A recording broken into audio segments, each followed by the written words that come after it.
झाल्यानंतर प्रत्येक प्रश्न देण्याचा या ठिकाणी सर्व मिळून प्रयत्न होईल. ऑनलाईन वाल्यांनी चॅट बॉक्स मध्ये क्वेश्चन टाकायचा आहे. जे पालक किंवा विद्यार्थी ऑनलाईन हा कार्यक्रम बघत आहे त्यांनी चॅट बॉक्स मध्ये आपला प्रश्न टाकायचा आहे. आपल्या सर्व शंका आणि प्रश्नांचं या ठिकाणी समाधान करण्याचा आम्ही प्रयत्न करणार आहोत. खोल दे पंख मेरे कहता है परिंदा, खोल दे पंख मेरे कहता है परिंदा, अभी उड़ान बाकी है, अभी नहीं मंजिल मेरी, अभी तो पूरा आसमान बाकी है. नक्कीच तुम्हाला उडण्यासाठी शिक्षणच कामी येणार आहे आणि म्हणूनच मार्गदर्शन करणार आहेत doctor DM Chandwadkar sir, dean administration and HOD of ENTC department. मी सरांना विनंती करते की त्यांनी आपल्याला मार्गदर्शन करावं.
नमस्कार.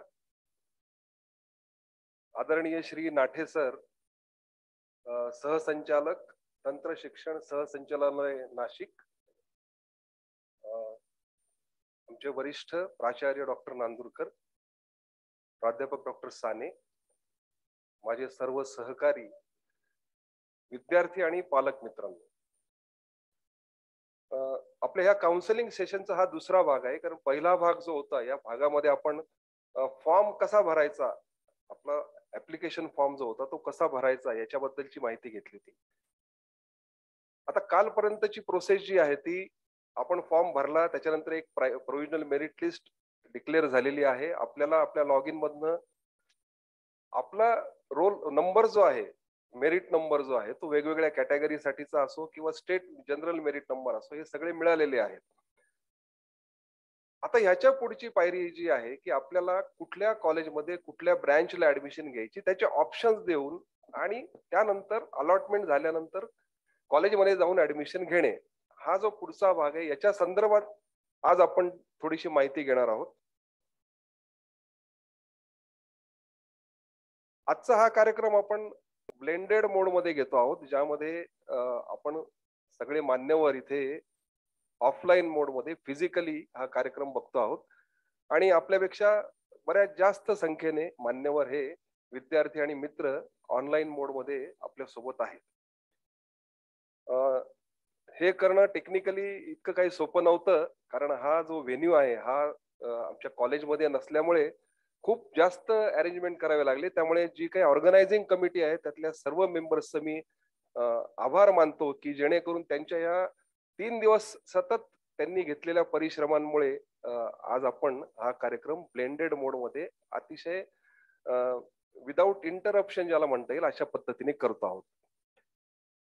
ऑप्शन फॉर्म्स जे कॅप राऊंड साठीचे आहेत हे भरण्यासाठी आपण काय काय काळजी घेतली पाहिजे. तत्पूर्वी आतापर्यंत जी झालेली प्रोसेस आहे ती ही अशी आहे, आपण सगळ्यांनी 12वीची परीक्षा दिली, त्याच्यानंतर CET दिली, काही लोकांनी JEE ची पण परीक्षा दिली आणि त्यानंतर नाठे सरांनी जसं सांगितलं की ह्या सगळ्या 12वीच्या नंतरच्या ज्या ऍडमिशन्स आहेत ह्या कंडक्ट करण्यासाठी महाराष्ट्र राज्याने स्टेट CET सेलची स्थापना केली. तर त्या स्टेट CET सेलने त्यांचं इन्फॉर्मेशन ब्रॉशर पब्लिश केलं आणि एक शेड्यूल पब्लिश झालं होतं, सुरुवातीचं शेड्यूल थोडं वेगळं होतं, नंतर काही अपरिहार्य कारणामुळे ते शेड्यूल थोडं 3 दिवसांनी डिले झालं आणि नवीन शेड्यूल आज आपण फॉलो करतो आहोत.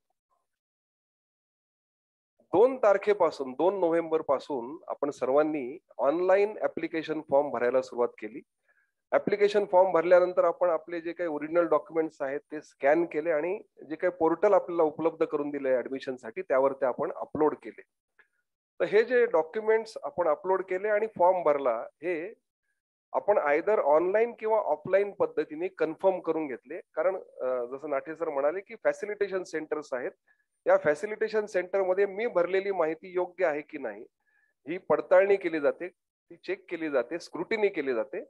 ही स्क्रुटिनी करून आपला फॉर्म हा कन्फर्म केला जातो आणि नंतर आपल्याला एक एक्नॉलेजमेंट मिळते स्टेट सीईटी सेल कडनं. ती प्रोसेस पूर्ण झाली. त्यानंतर 2 दिवसांपूर्वी प्रोव्हिजनल मेरिट लिस्ट ही डिक्लेअर झालेली आहे. या मेरिट लिस्ट मध्ये आपल्याला स्टेट मध्ये आपला नंबर कितवा आहे, रँकिंग कितवा आहे आपल्या मेरिट प्रमाणे तो नंबर आपल्याला मिळाला आहे. तसंच काही कॅटेगरीच्या रिलेटेड नंबर आपल्याला मिळाले. यातला सर्वात महत्वाचा जो नंबर आहे तो स्टेट मेरिट नंबर, SML ज्याला म्हणतो, स्टेट मेरिट लिस्ट नंबर, तो मेरिट लिस्ट नंबर आपल्या सोबत आहे. आपल्याला आतापर्यंत नांदुरकर सर आणि नाठे सरांनी सांगितलं की आपल्याला मागच्या रेफरन्सेस प्रमाणे आपल्याला साधारण कुठे ऍडमिशन मिळू शकते हे चेक करायचं जर असेल तर मागच्या 2 वर्षाच्या ज्या कट ऑफ लिस्ट उपलब्ध आहेत त्या तुम्ही चेक करू शकता. आणि त्या चेक करताना त्यावेळेला कुठल्या मेरिट नंबरला, कुठल्या स्टेट मेरिट नंबरला कुठल्या ब्रँचच्या जागा संपल्या हे आपण चेक करून आपण सध्या कुठे आहोत आणि आपल्याला ही मिळू शकेल की नाही याचा अंदाज आपल्याला येऊ शकतो. मी असं म्हणणार नाही की आपल्याला जर वाटलं की आपल्याला हे मिळणारच नाही म्हणून अर्ज करू नका, आपण अर्ज करू शकता, पण एक साधारण अंदाज आपल्याला येतो की आपल्याला हे मिळू शकेल किंवा नाही आणि साधारण आपल्याला ज्या मिळणाऱ्या जागा आहेत त्या सुद्धा आपण आपल्या ऑप्शन मध्ये टाकाव्यात असं साधारण अधिकृत आहे. याच्यानंतर डॉक्युमेंट व्हेरिफिकेशन झाल्यानंतर मी जसं म्हणालो आपल्याला जे स्क्रुटिनी सेंटर्स आहेत तिथून आपल्याला मेरिट नंबर मिळाला आणि आज 5 वाजेपर्यंत आपल्या जर आपण जी भरलेली माहिती आहे आणि मेरिट लिस्ट मध्ये पब्लिश झालेली माहिती याच्यामध्ये जर काही तफावत असेल तर ग्रीव्हन्सेसचा जो पिरियड होता, आज 27 तारीख आहे, 5 वाजेपर्यंत तो होता, तो आता संपलेला आहे आणि आता याच्या पुढची जी प्रोसेस आहे ही सुरू होईल. उद्या 28 तारीख आहे, उद्या फायनल मेरिट लिस्ट पब्लिश होईल ज्यामध्ये काही नंतर बदल होणार नाही. कारण आतापर्यंत आपल्याला 3 दिवसाचा वेळ दिला होता ज्यामध्ये आपल्याला आपले जे काही चेंजेस असतील ते करण्याची मुदत दिली होती. त्याप्रमाणे आपली फायनल मेरिट लिस्ट आता जनरेट होऊन 28 तारखेला पब्लिश होईल. याच्या सोबतच अजून एक नवीन जी लिस्ट पब्लिश होईल ती आहे सीट डिस्ट्रीब्युशनची लिस्ट असते, याला आपण सीट मॅट्रिक्स म्हणतो, ज्यामध्ये प्रत्येक कॉलेजमध्ये ब्रँच वाईज आणि कॅटेगरी वाईज किती किती जागा उपलब्ध आहेत याची माहिती आपल्याला मिळते. हे महत्वाचं अशासाठी आहे की आपण ज्यावेळेला कॉम्पिटिशन करतो ओपन कॅटेगरीसाठी किती जागा आहेत, ओबीसी साठी किती जागा आहेत, ह्या सगळ्याची माहिती आपल्याला एका पोर्टलवर एका गो मध्ये सगळी मिळते, त्याला आपण सीट मॅट्रिक्स म्हणतो.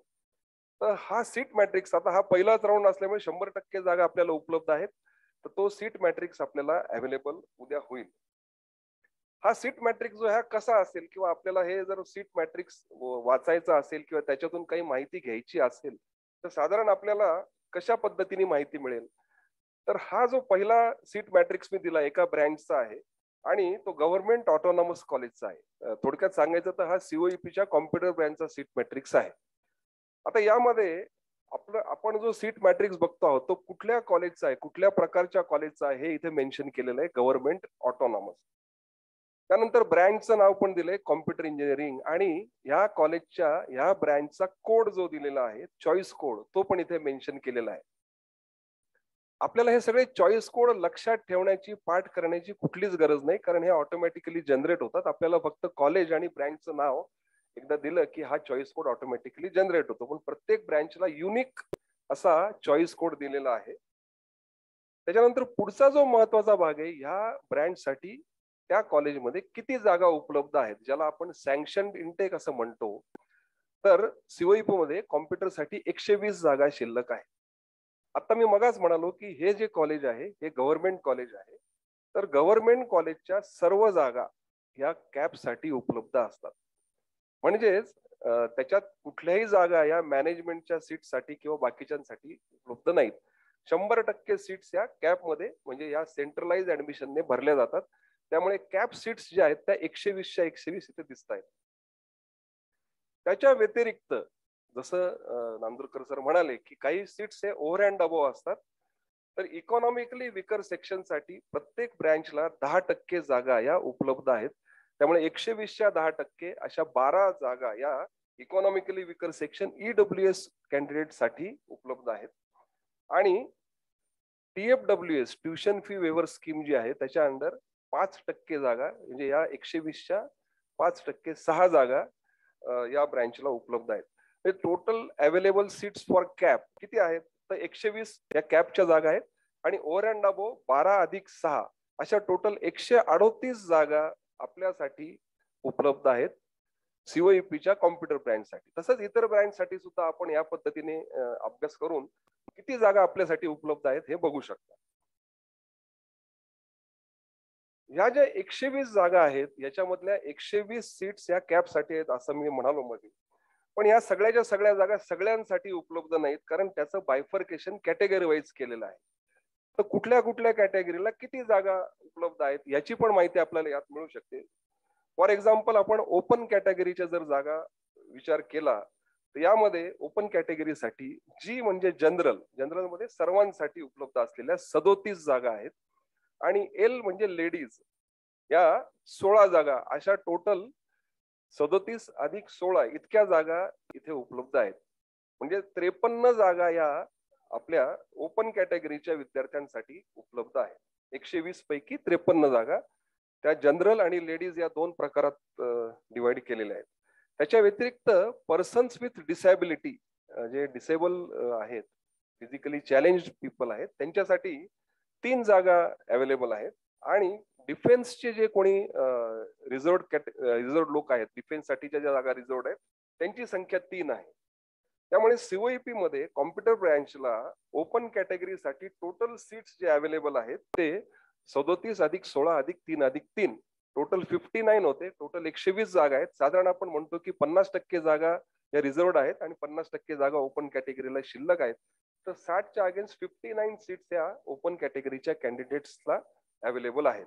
अशा प्रकारे आपण आपल्या कॅटेगरीला किंवा वेगवेगळे जे काही रिझर्वेशन्स आहेत त्याला कुठल्या अंतर्गत किती जागा शिल्लक आहेत हे आपल्याला त्याच्यात लक्षात येतं.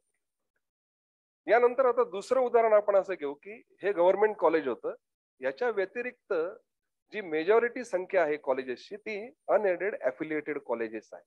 गव्हर्नमेंट कॉलेजेसची संख्या खूप कमी आहे पण अनएडेड ज्याला विना अनुदानित तत्वावर चालणारी कॉलेजेस असं आपण म्हणतो अशा कॉलेजेसची संख्या बरीच जास्त आहे. तर अशा कॉलेजच्या एका सीट मॅट्रिक्सचा आपण अभ्यास करूया. पुन्हा इथे कॉलेजचा टाईप दिलेला आहे अनएडेड.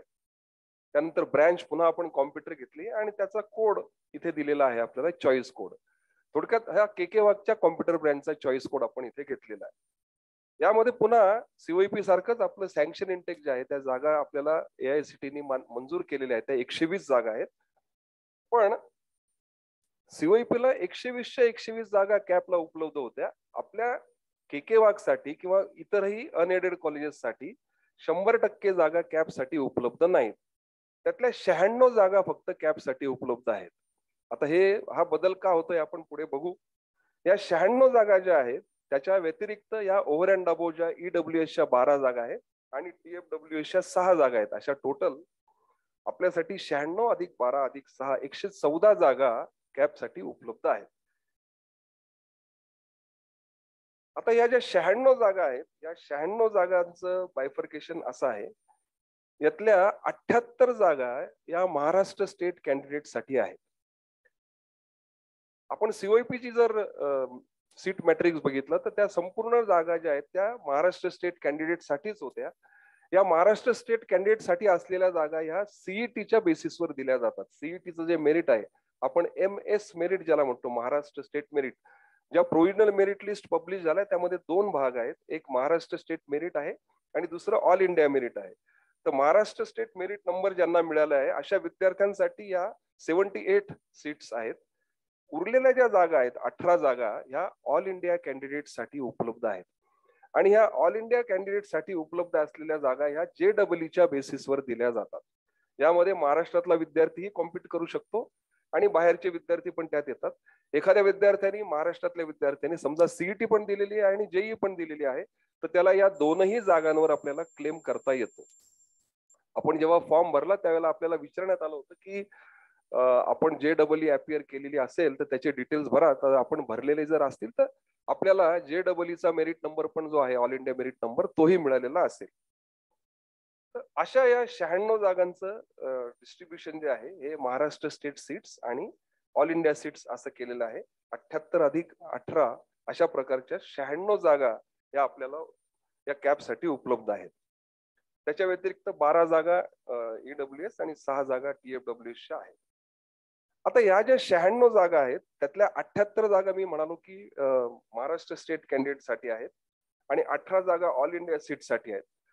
आता या ज्या महाराष्ट्र स्टेट सीट्स आहेत, जसं नाठे सर मग म्हणाले की आपल्याला जे कॉन्स्टिट्युशनल रिझर्वेशन आहे ते ऍप्लिकेबल आहे. ते रिझर्वेशन या 78 जागांना ऍप्लिकेबल आहे. म्हणजे या 78 जागांपैकी 50% जागा या ओपन कॅटेगरीला असतील आणि उरलेल्या जागा या इतर कॅटेगरीच्या विद्यार्थ्यांसाठी राखीव आहेत.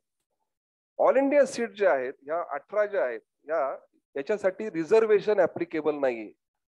ह्या जागा, ह्या ऑल इंडिया सीट ज्या आहेत, ह्या टोटली मेरिट बेसिसवर दिल्या जातात. पण एखाद्या महाराष्ट्रीयन कॅन्डिडेटने JEE दिलेली आहे, त्यांनी सीईटी पण दिलेली आहे आणि त्याला समजा ऑल इंडिया सीट्स मिळाली आणि तो ओबीसी कॅटेगरीतला असेल तर त्याला स्कॉलरशिप मात्र मिळते.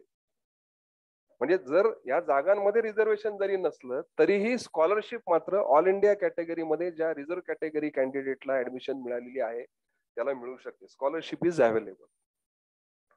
इकॉनॉमिकली विकर सेक्शनच्या ज्या जागा आहेत 12, या फक्त ओपन कॅटेगरी कॅन्डिडेट साठीच आहेत. म्हणजे आपण जे म्हणतोय की ओपन कॅटेगरी कॅन्डिडेटच्या जागा थोड्या कमी होतात, तर त्या कॉम्पेन्सेट करण्यासाठी ही जी स्कीम आहे, EWS च्या जागा ज्या 10% ओव्हर अँड अबोव ज्या आहेत त्या फक्त ओपन कॅटेगरी कॅन्डिडेट साठीच आहेत. आणि त्याच्या व्यतिरिक्त 6 जागा या TFWS च्या आहेत. त्याच्यामध्ये वेगवेगळ्या प्रकारच्या अटी आहेत, त्याच्याप्रमाणे त्या सीट ज्या आहेत त्या अवेलेबल होतात. गव्हर्नमेंट कॉलेज आणि प्रायव्हेट कॉलेज मधल्या ऍडमिशन याच्यामध्ये अजून एक थोडासा फरक आहे. मग आपण जे कॅटेगरी बघितल्या ते परत एकदा आपण या कॅटेगरीज चेक करू. राईट साइडला एरोच्या ज्या आहे आपल्याला ओपन, SC ST किंवा इतर ज्या काही कॅटेगरीज आहेत त्या दिसतात आणि खाली थोडस वेगळ्या प्रकारचं मांडणी केलेली आहे. यामध्ये 2 वेगळे टाइप्स दिलेले आहेत, एक HU आणि एक OHU. आता या दोनचा जे काही अर्थ आहे, जे काही अनएडेड कॉलेजेस आहेत, जे विना अनुदानित कॉलेजेस आहेत, यामधल्या कॅपच्या जागा ज्या आहेत या 2 भागांमध्ये विभागलेल्या आहेत. एक भाग आहे होम युनिव्हर्सिटी आणि दुसरा जो आहे तो आउटसाइड होम युनिव्हर्सिटी, ज्याला HU आणि OHU असं म्हणतो. आपण नाशिक जिल्ह्यातले आहोत बरेचसे लोक इथे जे आहेत ते. तर पुणे, नाशिक आणि नगर या 3 जिल्ह्यांसाठी पुणे विद्यापीठ जे आहे, सावित्रीबाई फुले पुणे विद्यापीठ, हे होम युनिव्हर्सिटी आहे. कारण पुणे विद्यापीठाच्या ज्युरिस्डिक्शनच्या अंडर हे 3 जिल्हे येतात. त्यामुळे या 3 जिल्ह्यातल्या विद्यार्थ्यांना आपण होम युनिव्हर्सिटीचे कॅन्डिडेट्स असं म्हणतो.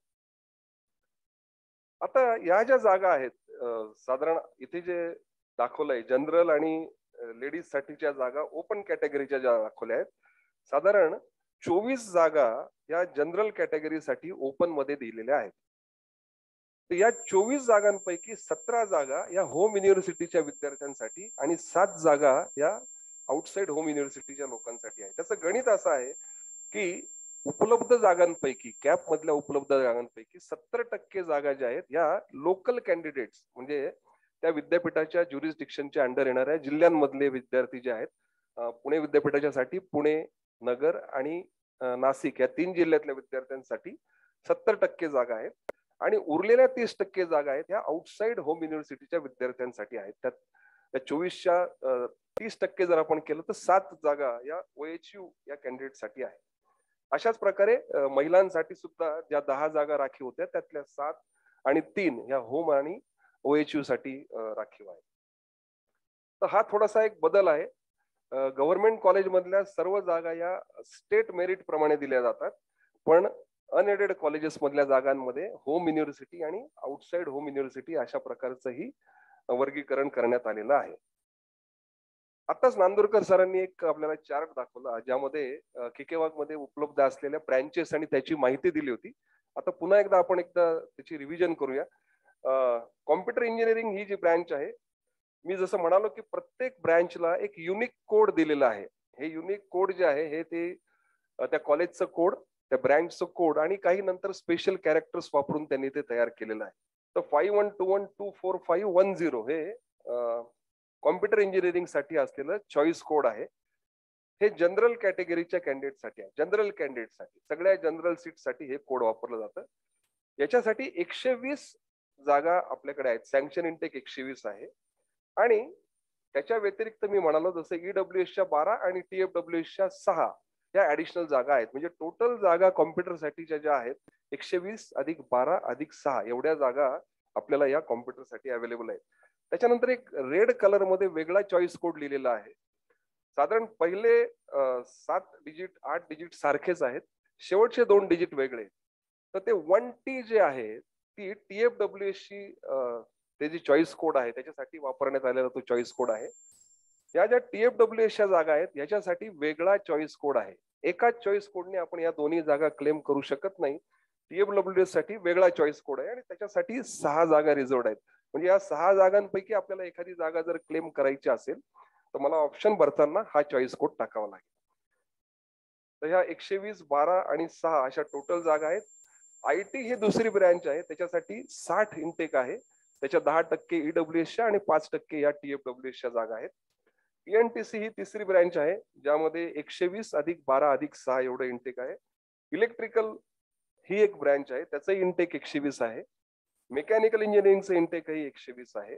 त्याच्या व्यतिरिक्त सिव्हिल इंजिनिअरिंग, केमिकल इंजिनिअरिंग आणि जसं नांदुरकर सर आणि नाटे सरांनी सांगितलं की इमर्जिंग एरिया किंवा कटिंग एज टेक्नॉलॉजीच्या रिलेटेड असलेल्या ज्या ब्रँचेस आहेत त्या 3 ब्रँचेस लेटेस्ट आपल्याकडे सुरू झालेल्या आहेत. त्या AIDS एक ब्रँच आहे, त्याचं इंटेक 120 आहे या वर्षापासून. मागच्या वर्षीच robotics and automation he branch पण सुरू झाली, त्याचं इंटेक 60 आहे. आणि computer science and design he Naveen branch या वर्षापासून सुरू झाली, त्याचं इंटेक 60 आहे.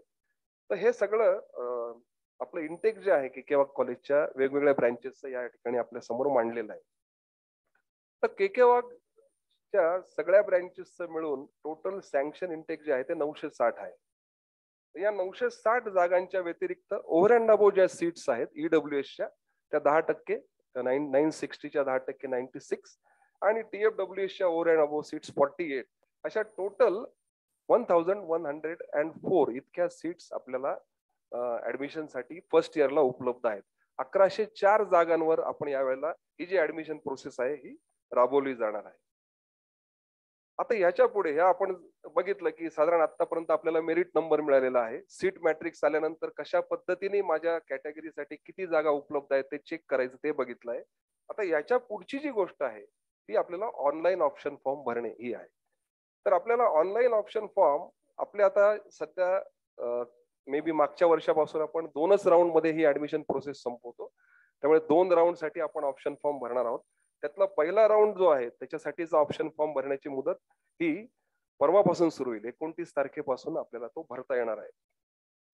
तर हा ऑप्शन फॉर्म भरताना आपल्याला काय प्रेफरन्सेस द्यायचे, तर आपल्याला प्रेफरन्स द्यायचा आहे इन्स्टिट्यूट आणि कोर्स या दोन्हीचा मिळून एक प्रेफरन्स द्यायचा आहे. तर जो प्रेफरन्स आहे त्याच्यात कोर्स आणि इन्स्टिट्यूट या दोघांचा समावेश असणार आहे. आणि कॅन्डिडेटला जो चॉईस द्यायचा आहे म्हणजे कोर्स आणि इन्स्टिट्यूटचा तो डिक्रीजिंग ऑर्डर मध्ये उतरत्या क्रमाने द्यायचा आहे. याचा अर्थ असा की मला सगळ्यात जास्त चालणारा जो काही चॉईस कोड आहे तो सगळ्यात वर मी लिहिल, सगळ्यात सुरुवातीला लिहिल. मोस्ट प्रिफर्ड चॉईस जो आहे तो सगळ्यात वर असेल आणि त्याच्यानंतर डिक्रीजिंग ऑर्डर मध्ये मला हे जर नाही मिळालं तर कुठला चॉईस कोड मला चालणार आहे हे मी त्याच्यानंतर ते कंटिन्यू करीन. ही डिक्रीजिंग ऑर्डर मधले हे चॉईस कोड्स आपल्याला द्यायचे आहेत. एकदा मी हे चॉईस कोड तयार केले की कॅन्डिडेटला तो जो ऑप्शन फॉर्म आहे हा कन्फर्म करावा लागेल. हे सगळ्या गोष्टी ऑनलाईन होणार आहेत. आपला ऑप्शन फॉर्म आपल्या लॉग इन मधनच आपल्याला कन्फर्म करायचा आहे. कन्फर्म करण्यापूर्वी मी 100 वेळा तो फॉर्म एडिट करू शकतो. माझे चॉईसेस बदलू शकतो, ऍड करू शकतो, डिलीट करू शकतो, त्याची रँकिंग बदलू शकतो, रेफरन्स जो आहे तो क्रम बदलू शकतो. पण एकदा मी कन्फर्म केला, एकदा फॉर्म माझा कन्फर्म झाला ऑप्शन फॉर्म की मला त्याच्यात काहीही बदल करता येणार नाही. मलाच काय कोणालाच करता येत नाही. त्यामुळे आपण कन्फर्म करण्यापूर्वी 100% खात्री करून घ्या की मी जे काही चॉईसेस दिलेले आहेत ते सर्व बरोबर आहेत, त्याचा प्रेफरन्स हा बरोबर दिलेला आहे आणि त्यानंतरच तो आपण कन्फर्म करा. या ऍडमिशन प्रोसेसमध्ये सर्वात जास्त तक्रारी किंवा सर्वात जास्त प्रॉब्लेम्स एकदा ऑप्शन फॉर्म कन्फर्म केल्यानंतर ज्या काही अडचणी येतात त्या घेऊन येणाऱ्या लोकांच्याच असतात. सगळ्यात जास्त अडचण इथे आहे. कारण एकदा कन्फर्म केला मला आता पहिला नंबरचा जो आहे तो शेवटी टाकायचा आणि शेवटचा पहिला नंबर, तसं होत नाही. एकदा तुम्ही तुमचा ऑप्शन फॉर्म कन्फर्म केला त्याच्यात काहीही बदल करता येत नाही. तुम्हाला बदल करायचा असेल तर तुम्हाला सेकंड राऊंड साठी चॉईस आहे त्याच्यासाठी, पण पहिल्या राऊंड साठी तुम्हाला त्याच्यात काही करता येत नाही. आपण हा जो पहिल्या राऊंड साठी ऑप्शन फॉर्म दिलेला आहे हा दोन्ही राऊंड साठी वापरू शकतो, सेम ऑप्शन फॉर्म, किंवा तुम्हाला फ्रेश ऑप्शन्स असलेला ऑप्शन फॉर्मही सेकंड राऊंड साठी भरता येतो. आता मी ऑप्शन्स किती द्यायचे, मला जर मी या प्रोसेस मध्ये असेल तर मला कुठलं ना कुठलं एक ऑप्शन तर मिनिमम द्यावा लागेल, कारण मला कुठलं तरी कॉलेज हवंय, त्या कॉलेजमधली कुठली तरी ब्रँच हवी, म्हणजे मिनिमम एक ऑप्शन आणि मॅक्सिमम 300 ऑप्शन्स एवढं आपल्याला स्टेट सीईटी सेलने दिलेले आहेत की मला 1 ते 300 इतके ऑप्शन्स मी देऊ शकतो, मिनिमम 1 आणि मॅक्सिमम 300. आत्ताच नाठे सर आणि नांदुरकर सरांनी बऱ्याच आपल्याला टिप्स दिलेल्या आहेत की साधारण मी कुठलं कॉलेज आणि कुठली ब्रँच सिलेक्ट करावी किंवा काय क्रायटेरिया असावा कॉलेज सिलेक्ट करण्याचा. मी थोडक्यात आपल्याला सांगतो, कारण ही जी आहे ही तारेवरची कसरत आहे आणि कुठलं कॉलेज आणि कुठली ब्रँच सिलेक्ट करणं हा थोडासा एक अवघड प्रश्न आहे. तो प्रश्न सोडवताना आपल्याला काही जर गोष्टींची माहिती आपण घेतली तर मला असं वाटतं की थोडं सोपं जाईल की आपल्याला कुठलं कॉलेज हवंय आणि कुठली ब्रँच हवी. आपण कॉलेजमध्ये ऍडमिशन कशासाठी घेतो तर ढोबळ मानाने त्याच्यासाठी 3 आपले टार्गेट्स असतात किंवा ऑब्जेक्टिव्ह असतात. पहिलं जॉब मिळण्यासाठी किंवा प्लेसमेंटसाठी आपण ऍडमिशन घेतो. तर ज्या कॉलेजमध्ये मला प्लेसमेंट असिस्टन्स मिळेल चांगल्या प्रकारे, ज्यामध्ये माझी सर्व प्रकारची तयारी, फॉर एक्झाम्पल ऍप्टिट्यूड टेस्टची तयारी आहे किंवा मॉक जीडीपीआय आहे, या सर्व गोष्टींची तयारी करून घेतली जाईल, किंवा कंपनी स्पेसिफिक ट्रेनिंग मला मिळेल. समजा काही मल्टीनॅशनल कंपनीज आहेत, त्या मल्टीनॅशनल कंपनीसाठी काहीतरी एक सिलेक्शन क्रायटेरिया असतो, प्रोसेस असते, त्या प्रोसेसला अनुसरून मला काही ट्रेनिंग मिळेल का, आणि ते ट्रेनिंग देताना त्या कंपनीचे लोक येऊन ते ट्रेनिंग देतील का, हा पण आपल्याला एक विचार केला पाहिजे. इंडस्ट्री एक्सपर्ट्स कडनं मला काही ट्रेनिंग मिळेल का.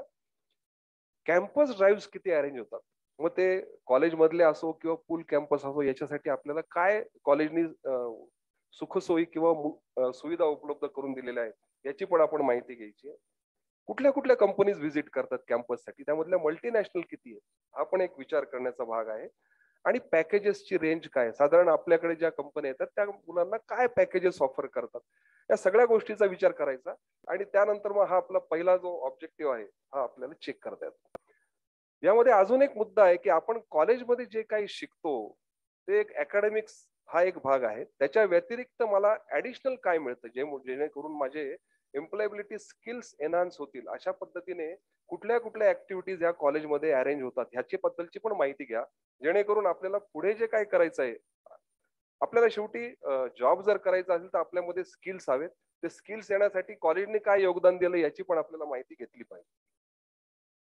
दुसरं जे आहे ते हायर स्टडीजला, जसं नांदुरकर सर म्हणाले की 70% मुलं साधारण प्लेस होतात, उरलेले विद्यार्थी हे हायर स्टडीज साठी जातात.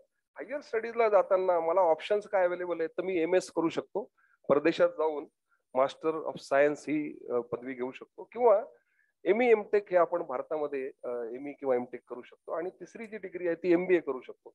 साधारण ह्या 3 ऑपॉर्च्युनिटीज हायर एज्युकेशनच्या आपल्या विद्यार्थ्यांसाठी असतात.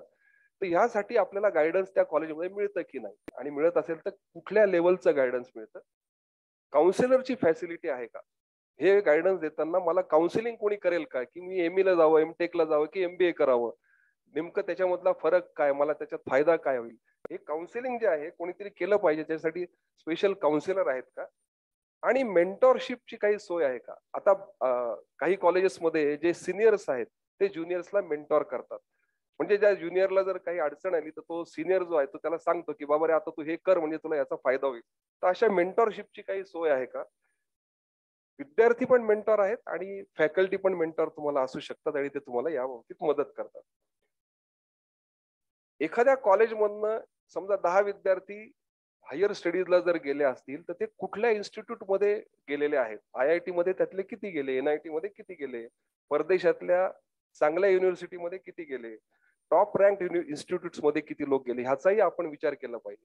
कारण आपल्याला ऍडमिशन मिळू शकते पीजीला, पण कुठल्या इन्स्टिट्यूट मध्ये मिळेल हे तुमच्या एज्युकेशनल क्वालिफिकेशन आणि क्वालिटीवर डिपेंड करतं. त्याची आपण माहिती घेतली पाहिजे. त्यानंतर परदेशात जाताना आपल्याला GRE आणि TOEFL या ज्या 2 परीक्षा याची गरज असते. काही कॉलेजेसमध्ये याचे सेंटर्स आहेत परीक्षा घेण्याचे आणि मार्गदर्शनाचे सुद्धा. ही सुद्धा आपण एक माहिती घेतली पाहिजे की आपण जिथे ऍडमिशन घेतो तिथे मला रेडीली हे सेंटर उपलब्ध आहे का आणि मार्गदर्शन मिळेल का, तर GRE TOEFL सेंटर्स आहेत की नाही याची आपण माहिती घेतली पाहिजे. आणि जर मला ME किंवा MTech करायचं असेल तर मला गेट साठीचं मार्गदर्शन मिळेल का याची पण माहिती मिळेल. तर काही कॉलेजेसमध्ये काही सॉफ्टवेअर्स अवेलेबल आहेत ज्यामध्ये तुम्हाला गेटच्या एक्झामला लागणारे क्वेश्चन्स हे बऱ्याचदा परीक्षा देऊन देता येतात. आपण एक मॉक टेस्ट खूप वेळा देऊ शकतो आणि आपली प्रॅक्टिस करू शकतो आणि त्याचा आपल्याला ऍक्च्युअल गेटची एक्झाम देताना फायदा होतो. तर अशा प्रकारची सुविधा कॉलेजेसमध्ये उपलब्ध आहे का याची माहिती आपण घ्यायला पाहिजे. तिसरा जो ऑप्शन आहे तो एंटरप्रेन्योरशिपचा आहे. तर एखाद्या कॉलेजमध्ये स्टार्टअपसाठी किती गायडन्स मला मिळेल, त्याच्यानंतर एंटरप्रेन्योरशिप साठी काही अल्युमनी जे असतील ज्यांनी ऑलरेडी त्यांचे स्टार्टअप सुरू केलेत तर ते गाईड करतील का, ते मेंटॉर म्हणून मला मिळतील का, अशी पण एक फॅसिलिटी आहे का, गव्हर्नमेंटच्या स्कीम्सची माहिती कॉलेजमध्ये मिळते का. आणि एक सगळ्यात महत्वाचं म्हणजे प्रत्येकाला माहिती की आपण इंजिनिअरिंग मध्ये आलो म्हणजे फायनल इयरला एक प्रोजेक्ट करतो. तर हे प्रोजेक्ट्स मला प्रॉडक्ट मध्ये कन्वर्ट करण्यासाठी कॉलेज काही मदत करेल का, प्रोजेक्ट टू प्रॉडक्ट. तर मला असं वाटतं की हा सगळ्यात मोठा एक विषय आहे. आपले प्रोजेक्ट्सच प्रॉडक्ट मध्ये मी कन्वर्ट केले तर मला बी झाल्या एक स्टार्टअप सुरू करता येईल कारण माझं प्रॉडक्ट माझ्याकडे रेडी आहे. तर काही कॉलेजेस इंडस्ट्रीशी संपर्क करून, इंडस्ट्रीशी टायअप करून अशी फॅसिलिटी मुलांना देतात की इंडस्ट्री त्याचा प्रोजेक्ट जो आहे तो इंडस्ट्री रेडी प्रॉडक्ट असं तयार करून देतो आणि मग त्यामुळे त्या मुलाला पुढे स्टार्टअप लगेचच सुरू करता येतं. त्यानंतर ED सेल नावाचा एक प्रकार आहे, एंटरप्रेन्योरशिप डेव्हलपमेंट सेल, ज्यामध्ये एंटरप्रेन्योर बनण्यासाठी ज्या काही गोष्टी लागतील त्याचं मार्गदर्शन केलं जातं. तर आपण ही पण एक माहिती घेतली पाहिजे. आणि इनोव्हेशन सेंटर, तुम्हाला काही करायचं आहे, करण्यासाठी जागा आणि रिसोर्सेस लागतात. तर ते जागा आणि रिसोर्सेस तुम्हाला उपलब्ध आहेत का त्या एखाद्या कॉलेजमध्ये याची माहिती आपण घेतली पाहिजे. जेणेकरून मुलाला वाटलं की मला कॉलेज संपल्यानंतर 3 तास थांबून काहीतरी काम करायचं आहे तर ते काम करण्यासाठी जागा आणि रिसोर्सेस असतील तर मला असं वाटतं की त्याचा जो वेळ आहे तो सत्कारणी लागेल आणि त्यामुळे त्याला जे काही प्रॉडक्ट बनवायचे किंवा जे काही स्टार्टअप तयार करायचे त्याची पण माहिती घेता येईल. हा झाला आपल्याला काय करायचं आहे, जॉब किंवा हायर स्टडीज किंवा एंटरप्रेन्योरशिप. त्याच्या व्यतिरिक्त काही कॉलेजेस निवडण्याचे जे काही क्रायटेरिया आहेत ते सगळ्यात महत्त्वाचे म्हणजे अकॅडमिक्स. आपण शिकण्यासाठी कॉलेजमध्ये जातो तर एखाद्या कॉलेजचं अकॅडमिक्स कसं आहे. आता सध्या एक बझवर्ड आहे OBE, आउटकम बेस्ड एज्युकेशन. आपले हे जे सगळे इंजिनिअरिंग कॉलेज जे आहेत हे AICTEच्या परव्ह्यू मध्ये येतात. त्याचं जे मॉनिटरिंग आहे ते AICTE करतं आणि AICTEचीच एक सबसिडरी आहे त्याला नॅशनल बोर्ड ऑफ ऍक्रिडिटेशन असं म्हणतात. नॅशनल बोर्ड ऑफ ऍक्रिडिटेशनने सगळ्या कॉलेजेसमध्ये जी काही क्वालिटी आहे ते चेक करण्यासाठी एक प्रोग्राम लॉन्च केलाय ज्याला आपण NBA ऍक्रिडिटेशन असं म्हणतो. हे जे ऍक्रिडिटेशन आहे याचा बेस आउटकम बेस्ड एज्युकेशन आहे. आता ह्याच्यात मी जास्त खोलात जाणार नाही, पण एकदा विद्यार्थी ऍडमिशन घेतली आणि बाहेर पडला, 4 वर्षानंतर ग्रॅज्युएट झाला, तर तो विद्यार्थी त्या 4 वर्षात काय करतो आणि त्यांनी काय करणं अपेक्षित आहे याचा जो काही ताळमेळ आहे तो या ठिकाणी घेतला जातो. याला ग्रॅज्युएट ऍट्रिब्यूट्स असं नाव आहे किंवा प्रोग्राम आउटकम्स असं म्हणतो की हा प्रोग्राम झाल्यानंतर साधारण हे आउटकम जे आहे त्या विद्यार्थ्यांमध्ये यायला पाहिजे. तर ते किती प्रमाणात आलेले आहेत ह्याचं जे मेजर आहे ते आउटकम बेस्ड एज्युकेशन आहे. आणि ते ज्या ठिकाणी ज्या कॉलेजेसला ज्या ब्रँचेसला ऍक्रिडिटेशन मिळालं आहे त्या ठिकाणी सर्टिफाय झालेलं आहे की ह्या कॉलेजमध्ये ह्या सगळ्या प्रॅक्टिसेस ज्या आहेत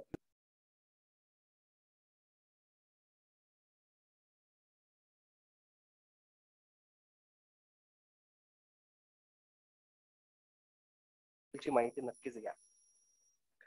सगळ्यात मोठा पिलर जो आहे एखाद्या कॉलेजचा तो त्याची फॅकल्टी असते. आपण पूर्वी म्हणायचो की देश म्हणजे दगड धोंडे माती नाही, देश म्हणजे देशातील माणसं. तसं कुठलीही संस्था ही तिथल्या फॅकल्टीवर खूप जास्त अवलंबून असते. तर हे फॅकल्टी कशा आहेत, त्याचं क्वालिफिकेशन काय आहे, त्यांचा पास्ट परफॉर्मन्स काय, फॅकल्टीच्या परफॉर्मन्सवर डिपार्टमेंटचा आणि डिपार्टमेंटच्या परफॉर्मन्सवर इन्स्टिट्यूटचा परफॉर्मन्स खूप डिपेंड करतो. तर हा परफॉर्मन्स आपल्याला समजला पाहिजे की या फॅकल्टीचा परफॉर्मन्स कसा आहे. त्यानंतर इथल्या टीचिंगची क्वालिटी कशी आहे. मग नांदुरकर सर म्हणाले की पॅन्डेमिकमुळे खूप सगळा ड्रास्टिक चेंज झाला.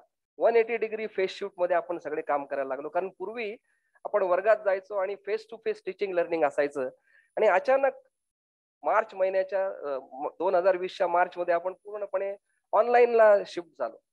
तर ह्या ऑनलाईन एज्युकेशनला आपण कितपत तयार होतो किंवा पटकन किती अडॉप्ट झालो आपण, हा पण एक महत्वाचा विषय. म्हणजे स्टाफची अडॉप्टेबिलिटी जी आहे ती पण एक चेक केली पाहिजे की वेगवेगळ्या सिच्युएशनला तुम्ही कशा प्रकारे रिॲक्ट करता आणि त्यातून कसे पुढे जाता, हा एक खूप महत्वाचा भाग आहे. त्यानंतर क्लासेस कसे होतात, म्हणजे तिथे शिस्त आहे की नाही, मुलांना क्लासेस कंपल्शन आहे की नाही. अदरवाईज मग बंक करण्याचं प्रमाण हे विद्यार्थ्यांचं जास्त असतं आणि मग मॉनिटरिंग होतं की नाही, ह्या सगळ्या गोष्टी आपण या गोष्टी केल्या पाहिजे. आपण सुरुवातीलाच बघितलं प्लेसमेंट, कारण आपलं उद्दिष्ट जे आहे जर आपल्याला जॉब मिळवायचा असेल तर प्लेसमेंटचा डेटा काय आहे हे बघायचं. इंडस्ट्री इंटरॅक्शन त्या संस्थेचं कसं आहे ते बघितलं पाहिजे. आत्ताच नांदुरकर सरांनी सांगितलं की त्याच्यासाठी एक मेट्रिक आहे की ते AICTE CII इंडस्ट्री लिंक सर्वे जे आहेत त्याच्यामध्ये आपल्याला प्लॅटिनम कॅटेगरी मिळालेली असलेली कॉलेजेस आहेत, गोल्ड कॅटेगरी आहे आणि सिल्वर कॅटेगरी. प्लॅटिनम ही हायएस्ट कॅटेगरी आहे. तर आपल्याला हे सुद्धा समजू शकेल की इंडस्ट्री इंटरॅक्शन कसं आहे. हॉस्टेलची आणि ट्रान्सपोर्टेशनची फॅसिलिटी आहे का, अल्युमिनी सपोर्ट कसा आहे, कॅम्पस मधले रिसोर्सेस कसे आहेत, लॅबोरेटरीज आहेत, लायब्ररी आहे, कॉम्प्युटर ऍक्सेस आहे, या सगळ्या गोष्टी खूप मॅटर करतात. आणि मी मगा म्हणालो त्याप्रमाणे ऍक्रिडिटेशन, मग ते NB असो NAC असो, याच्या रिलेटेड पण आपल्याला माहिती घेतली पाहिजे. त्याच्या व्यतिरिक्त एक्स्ट्रा करिक्युलर को करिक्युलर ऍक्टिव्हिटीज, स्किल डेव्हलपमेंटच्या इनिशिएटिव्ह काय आहेत. प्रोग्रॅमिंग स्किल्सला खूप महत्व आहे, कारण मॅक्सिमम जॉब जे IT इंडस्ट्रीमध्ये अवेलेबल असतात. तर प्रोग्रॅमिंग स्किल्स डेव्हलप होण्यासाठी आपण काय मदत करतं कॉलेज, याची पण माहिती घेतली पाहिजे. आणि एक करिक्युलम दिलेला असतो आपल्याला, जर ते अफिलिएटेड कॉलेज असतं युनिव्हर्सिटीने दिलेलं असतं आणि जर ऑटोनॉमस असेल तर आपण स्वतःच बनवलेला असतो. त्याच्या व्यतिरिक्त काय शिकवलं जातं, कंटेंट बियॉन्ड सिलेबस, याची पण माहिती आपण घेतली पाहिजे. आणि रिअल लाईफ प्रॉब्लेम सॉल्व्हिंग हा सगळ्यात महत्वाचा मुद्दा आहे, कारण आपण जे शिकतोय हे मला व्यवहारात वापरायचं आहे. व्यवहारात म्हणजे आज जे काही प्रश्न आहेत रिअल लाईफ मधले, ते प्रश्न सोडवण्यासाठी माझ्या शिक्षणाचा किती उपयोग होईल याचाही आपण विचार केला पाहिजे. आणि त्या पद्धतीने तुम्हाला मोल्ड केलं जातं की नाही हे आपण एकदा चेक केलं पाहिजे. रिअल लाईफ प्रॉब्लेम सॉल्व्हिंग आपल्याला त्याच्या दृष्टीने तयार केलं जातं का कॉलेजमध्ये, याचा आपण विचार केला पाहिजे. सॉफ्ट स्किल्स हे सगळीकडे लागणार आहे, त्यामुळे सॉफ्ट स्किलच्या रिलेटेड पण आपण त्या कॉलेजमध्ये काय सोयी आहेत, लँग्वेज लॅब्स आहेत किंवा बाकीच्या ज्या काही फॅसिलिटीज आहेत, या सगळ्या गोष्टींचा विचार केला पाहिजे. प्रोजेक्ट्स हा खूप महत्वाचा भाग आहे. ते इंटरडिसिप्लिनरी मल्टीडिसिप्लिनरी प्रोजेक्ट असतात. सोशल लाईफ जे आहे त्याच्याबद्दलही माहिती घेतली पाहिजे, कारण नुसतं शिकूनही उपयोग नाही. तुमची मल्टी फॅसेटेड पर्सनॅलिटी तयार झाली पाहिजे. त्याच्यासाठी कुठल्या कुठल्या सोयी उपलब्ध आहेत, वेगवेगळ्या प्रकारचे क्लब्स असतात जेणेकरून आपल्याला लिडरशिप स्किल्स डेव्हलप करता येतात. तर अशा या सगळ्या गोष्टी त्या कॉलेजमध्ये आहेत की नाही ही पण माहिती घ्या. कॅम्पस एक्सपिरियन्स कसा आहे, सध्याचे जे विद्यार्थी आहेत, आता तुमच्या सुदैवाने विद्यार्थी हे कॅम्पसमध्ये आलेले आहेत. तर तुम्ही कॉलेजला जा, ज्या कॉलेजमध्ये तुम्हाला ऍडमिशन घ्यायची इच्छा असेल त्या विद्यार्थ्यांशी बोला की नेमक्या काय फॅसिलिटीज तुम्हाला मिळतात आणि त्यानंतर ठरवा ऍडमिशन घ्यायची की नाही. तर त्या विद्यार्थ्यांचे व्ह्यूज तुम्ही घ्या आणि त्याप्रमाणे ठरवा. आणि दोन गोष्टी असतात, एक तर ब्रँच आहे किंवा इन्स्टिट्यूट आहे. तर तुम्ही ठरवायचं आहे की तुम्हाला ब्रँचला महत्व द्यायचं की इन्स्टिट्यूटला. बरेचसे लोक हे इन्स्टिट्यूटला महत्व देतात आणि ब्रँच कॉम्प्रोमाइज करतात. म्हणजे मला हवी असलेली ब्रँच नाही मिळाली तरी चालेल, पण मला ही जी इन्स्टिट्यूट मिळते, मला माहिती की इथे सगळ्या ज्या गोष्टी चांगल्या आहेत, भले मग ब्रँच माझी थोडी प्लस मायनस झाली तरी चालेल. तर ब्रँच कॉम्प्रोमाइज करून आपण इन्स्टिट्यूटला सुद्धा महत्व देऊ शकतो, अशाही पद्धतीने लोक विचार करतात. हा एक नवीन प्रकार आहे ऑनर्स डिग्री. पूर्वी आपण बऱ्याचशा ज्या वकिलांच्या ज्या पाट्या होत्या त्या PA ऑनर्स असं लिहिलेलं असायचं. आता विद्यापीठांनी ही नवीन ऑनर्स डिग्रीची स्कीम काढली, ती इंजिनिअरिंगला पण ऍप्लिकेबल आहे. एखाद्या विद्यार्थ्याला आपण जे 4 वर्षात शिकतो त्याच्या व्यतिरिक्त काही ऍडिशनल जर कोर्स करायचे असतील तर ते कोर्स करून त्याला हे स्पेशलायझेशन मिळू शकतं, ऑनर्स डिग्री ज्याला म्हणतो.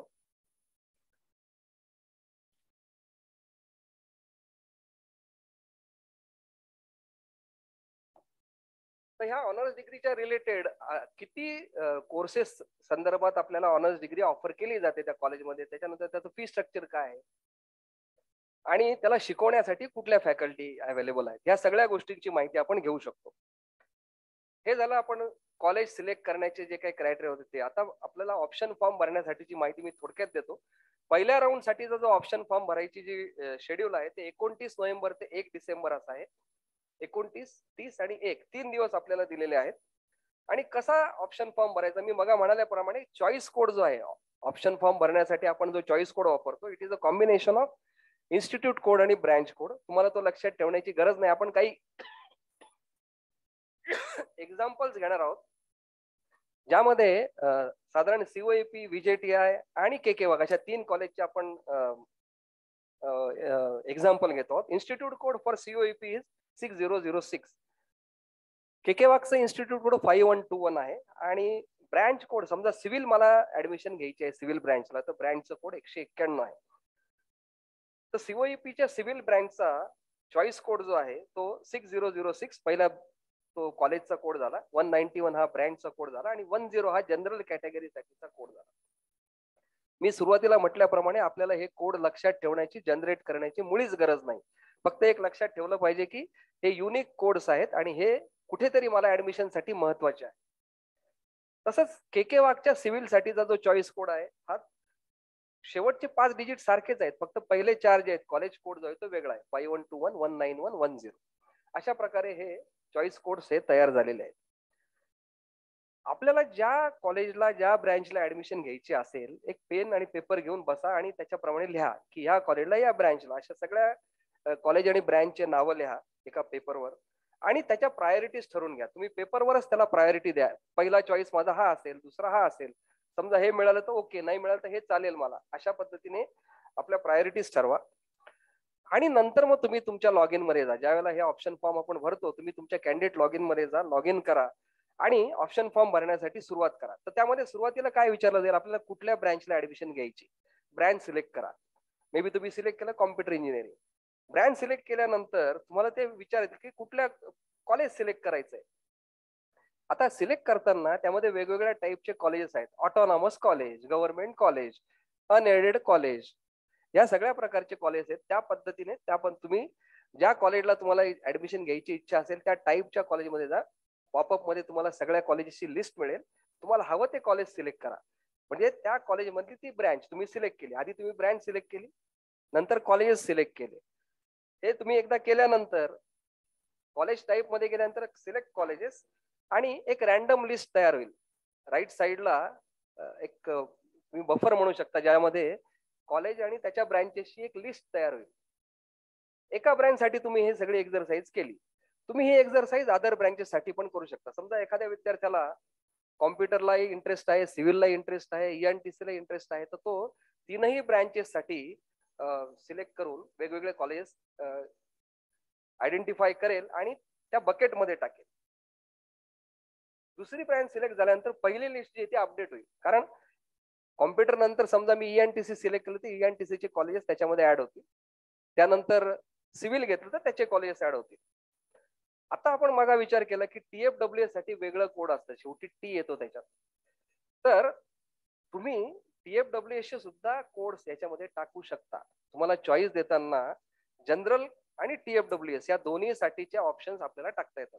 तर हे जे चॉईस कोड्स जे आहेत TFWS ते वेगळे आहेत, ते तुम्हाला सेपरेटली त्याच्यात ऍड करावे लागतील. तर तुम्हाला एखाद्या कॉलेजमधल्या एखाद्या ब्रँचला TFWS ची सीट क्लेम करायची असेल तर तुम्हाला स्पेसिफिकली सिलेक्ट करून ते ऑप्शन जे आहेत तुम्हाला ते शॉर्टलिस्ट करावं लागतील. एकदा हे सगळं झालं, तुम्हाला जेवढे समजा 50 मला चॉईसेस द्यायचे ते मी दिले. या 50 चॉईसेसला मला रँक करायचंय, मला त्याला प्रेफरन्सेस द्यायचे आहे. हे प्रेफरन्सेस देताना कशा पद्धतीने द्यायचे तेही मी सांगतो. त्याच्या आधी आपण हे जे प्रेफरन्सेस देतोय, मी मगा म्हणालो की महाराष्ट्र स्टेट सीट्स आणि ऑल इंडिया सीट्स अशा जागा अवेलेबल आहेत. तर ऑल इंडिया सीट साठी मला वेगळा ऑप्शन फॉर्म भरायची गरज नाही. मी जो फॉर्म भरतो आहे, मी जो ऑप्शन फॉर्म भरतो आहे, तेच ऑप्शन्स मला ऑल इंडिया सीट साठी सुद्धा उपलब्ध आहेत. मला वेगळे ऑप्शन्स देण्याची गरज नाही. एकच ऑप्शन फॉर्म ऍप्लिकेबल असेल महाराष्ट्र स्टेट आणि ऑल इंडिया सीट साठी. यासाठी वेगळा ऑप्शन फॉर्म नाही. याच्यामध्ये असं एखाद्याला वाटेल की मला एका कॉलेजचे समजा 4 ब्रँचेस हवे असतील तर त्या एका खाली एक त्या कॉलेजेसच्या लिहायच्या, किंवा मला समजा कॉम्प्युटर हवा असेल तर फक्त कॉम्प्युटरच्याच लिहायचे, असं काही नाही. तुम्ही इन्स्टिट्यूट आणि ब्रँच याचं मिक्सअप करू शकता.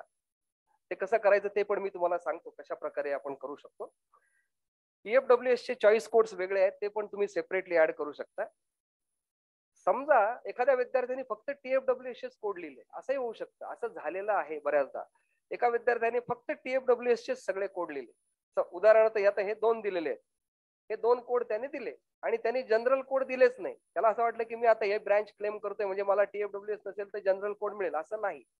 त्याचे दोन्ही कोड वेगळे आहेत. तुम्हाला दोन्ही जर जागा क्लेम करायच्या असतील तर त्याला 2 सेपरेट कोड जे आहेत ते द्यावे लागतील आणि त्याप्रमाणे तुम्हाला तुमचा फॉर्म भरावा लागेल.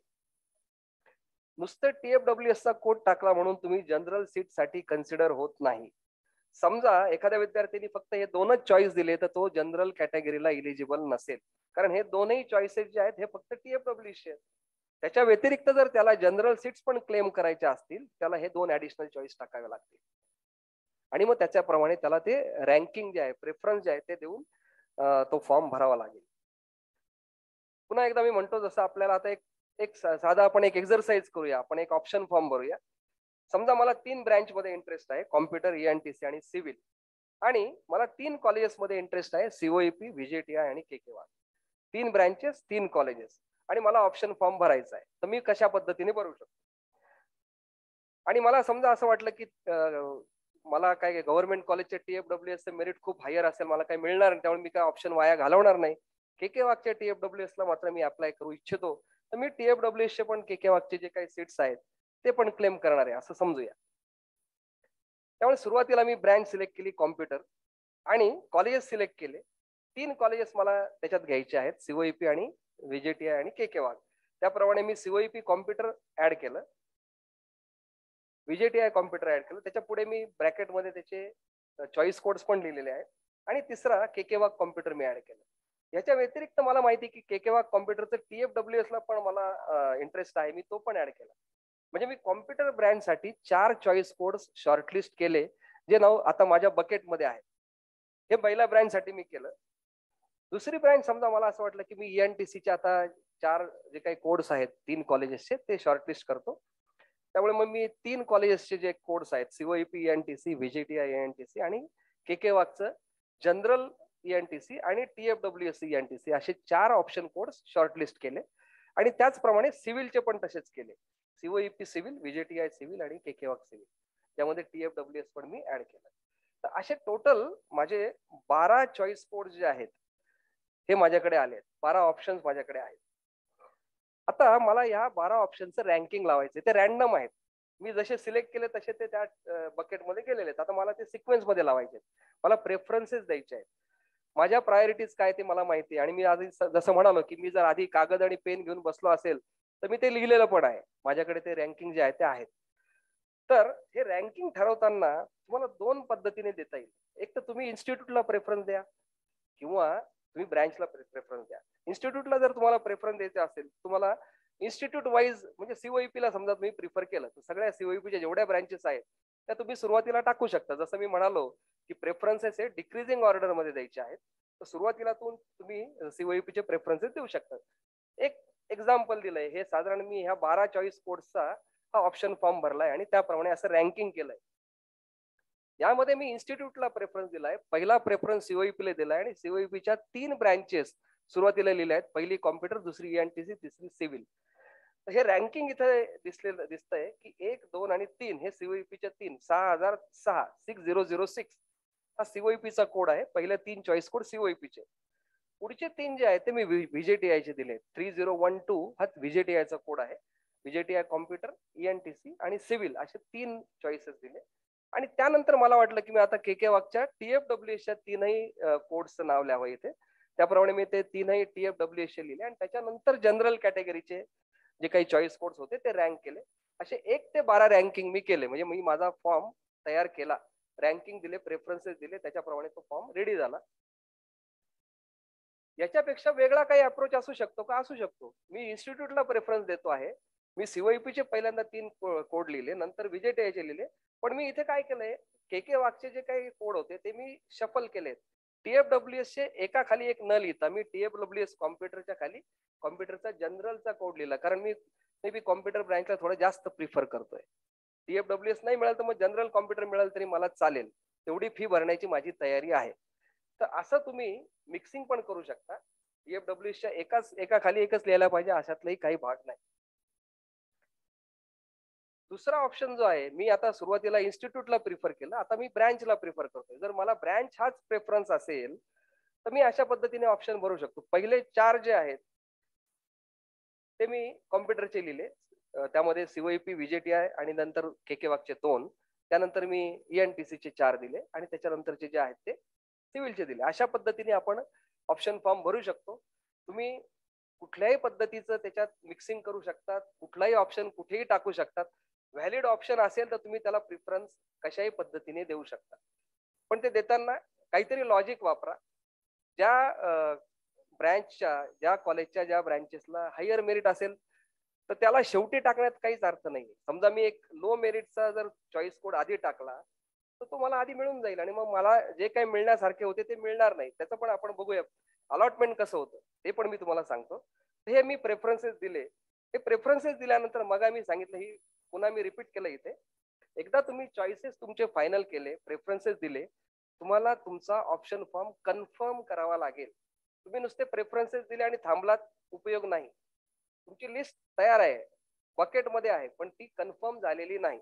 तर तुम्हाला तुमच्या लॉग इन मध्ये कन्फर्म करावं लागेल. त्याच्यात परत तुम्हाला तुमचा पासवर्ड विचारला जाईल, OTP येईल. या सगळ्या गोष्टीहून तुमचा जो काही ऑप्शन फॉर्म आहे हा कन्फर्म होईल. एकदा ऑप्शन फॉर्म कन्फर्म झाल्यानंतर मला काहीही बदलता येत नाही. तो कन्फर्म करण्याच्या आधी मी चॉईसेस बदलू शकतो, प्रेफरन्सेस बदलू शकतो, सगळं करू शकतो. पण एकदा तो कन्फर्म झाला की मी काहीही करू शकत नाही. संपलं. म्हणजे मी माझे ऑप्शन्स दिलेले आहेत, मला या ब्रँचेस मध्ये इंटरेस्ट आहे, या कॉलेजला आहे, विषय संपला. त्याच्या व्यतिरिक्त मला काही कर. मग तुम्ही DT ला गेलात किंवा CET सेलला गेलात आणि मला हे चेंज करून द्या, कोणीही करून देणार नाही. त्यामुळे हे कन्फर्म करण्यापूर्वी खात्री करा की आपला सिक्वेन्स आपण बरोबर लावलेला आहे. ह्याच्यानंतर आता आपण ऑप्शन फॉर्म भरला. आता याच्या पुढची प्रोसेस काय आहे, तर मला कुठली तरी सीट मिळणार आहे. म्हणजे मी जे काही ऑप्शन्स दिलेले आहेत, मला काय कुठल्या कॉलेजला, कुठल्या ब्रँचला ऍडमिशन मिळाले हे मला चेक करायचं आहे. तर हे जे अलॉटमेंट आहे हे कसं होतं, आता यात असं आहे की आपण अलॉटमेंट जे आहे हे काउन्सिलिंग पद्धतीने नाहीये. हे जे आहे हे तुमच्या ऍब्सेन्स मध्ये अलॉटमेंट होत आहे. तर हे अलॉटमेंट म्हणजे तुम्ही तुमचा मेरिट नंबर ज्यावेळेला येईल, स्टेट मेरिट नंबर समजा 2510 आहे, तो मेरिट नंबर आल्यानंतर तुमचा ऑप्शन फॉर्म समोर येईल. समोर आल्यानंतर त्यात पहिला जो चॉईस तुम्ही दिलेला आहे तो चॉईस तुमच्या मेरिटला उपलब्ध आहे की नाही, त्यातल्या जागा शिल्लक असतील तर काही प्रश्न नाही, तो पहिला चॉईस चेक होईल. समजा त्याच्यात जागा नाही, पुढचा चॉईस चेक होईल. दुसरा चॉईस समजा अवेलेबल असेल तर मिळेल, नसेल तर नाही, पुढच्या चॉईस दिलेला असेल तो चेक होईल. अशा पद्धतीने डिक्रीजिंग ऑर्डर मध्ये तुमचे जे काही चॉईसेस तुम्ही दिलेले आहेत ते व्हेरीफाय होतील. आणि समजा हा जो चॉईस आहे 7व्या नंबरचा हा तुम्हाला मिळाला, तुमच्या मेरिटला त्या कोडच्या जागा शिल्लक आहेत, ठीक आहे, तुम्हाला तो अलॉट होईल. तो एकदा अलॉट झाला, तुम्ही 12 चॉईस दिलेले आहेत आणि तुम्हाला 7व्या नंबरचा चॉईस मिळाला. हे जे उरलेले जे चॉईसेस आहेत 8 ते 12 हे चेक होणार नाही. मला अवेलेबल आहेत नाही आहेत याची कुठलीही माहिती याच्यात घेतली जाणार नाही. समजा असा हा विद्यार्थी जो आहे याने CET पण दिलेली आहे आणि JEE पण दिलेली आहे, आणि आता हे जे काही चॉईसेस त्याने दिलेले आहेत याचा अलॉटमेंट 2 पद्धतीने होईल. एक महाराष्ट्र स्टेट मेरिटने होईल आणि दुसरं ऑल इंडिया मेरिटने होईल. समजा महाराष्ट्र स्टेट मेरिटने त्याला 7व्या नंबरचा जो चॉईस दिला होता तो मिळालेला आहे. इथपर्यंत जर आपल्याला समजलं असेल तर आपण पुढे जाऊया. आता ऑल इंडिया मेरिट तुम्हाला वेगळा नंबर आहे, ऑल इंडिया रँक तुमची वेगळी आहे. पहिला चॉईस कोड तुमचा COEPचा आहे. COEPला ऑल इंडिया सीट्स नाहीत, त्यामुळे तो चेक होणार नाही. गव्हर्नमेंट कॉलेजला ऑल इंडिया सीट्स नाहीत, गव्हर्नमेंट कॉलेजला JEE बेसिसवर जागा नाहीत, त्यामुळे हा चॉईस चेक होणार नाही. दुसरा चॉईस जो आहे तो VJTIचा आहे, ते सुद्धा गव्हर्नमेंट कॉलेज आहे, तिथे सुद्धा ऑल इंडिया सीट्स ऍप्लिकेबलच नाहीत, त्यामुळे हा सुद्धा चॉईस बायपास केला जाईल. आणि मग तिसरा चॉईस जो आहे तो समजा आपण समजूया KK वाघ आणि कॉम्प्युटरचा आहे. अनएडेड कॉलेज आहे, त्या ठिकाणी ऑल इंडिया सीट्स अवेलेबल आहेत, 18 जागा कॉम्प्युटरसाठी आहेत. तर तुम्ही TFWSच्या ज्या 6 जागा आहेत कॉम्प्युटरच्या, त्यातली एक जागा क्लेम करतात, तर तुमच्या मेरिटला ती अवेलेबल आहे का हे चेक होईल, की नसेलच.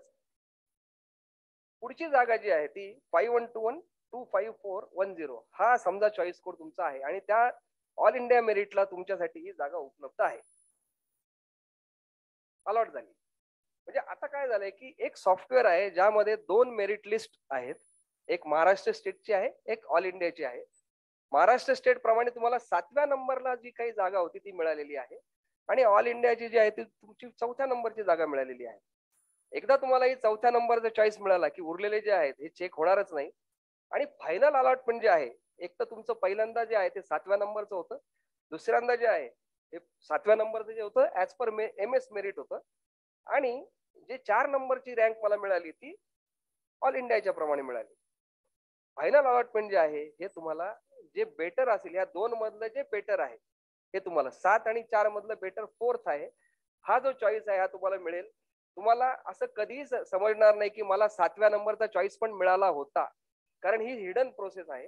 हे फक्त आपल्याला समजावं याच्यासाठी मी तुम्हाला हे एक्सप्लेन केलंय.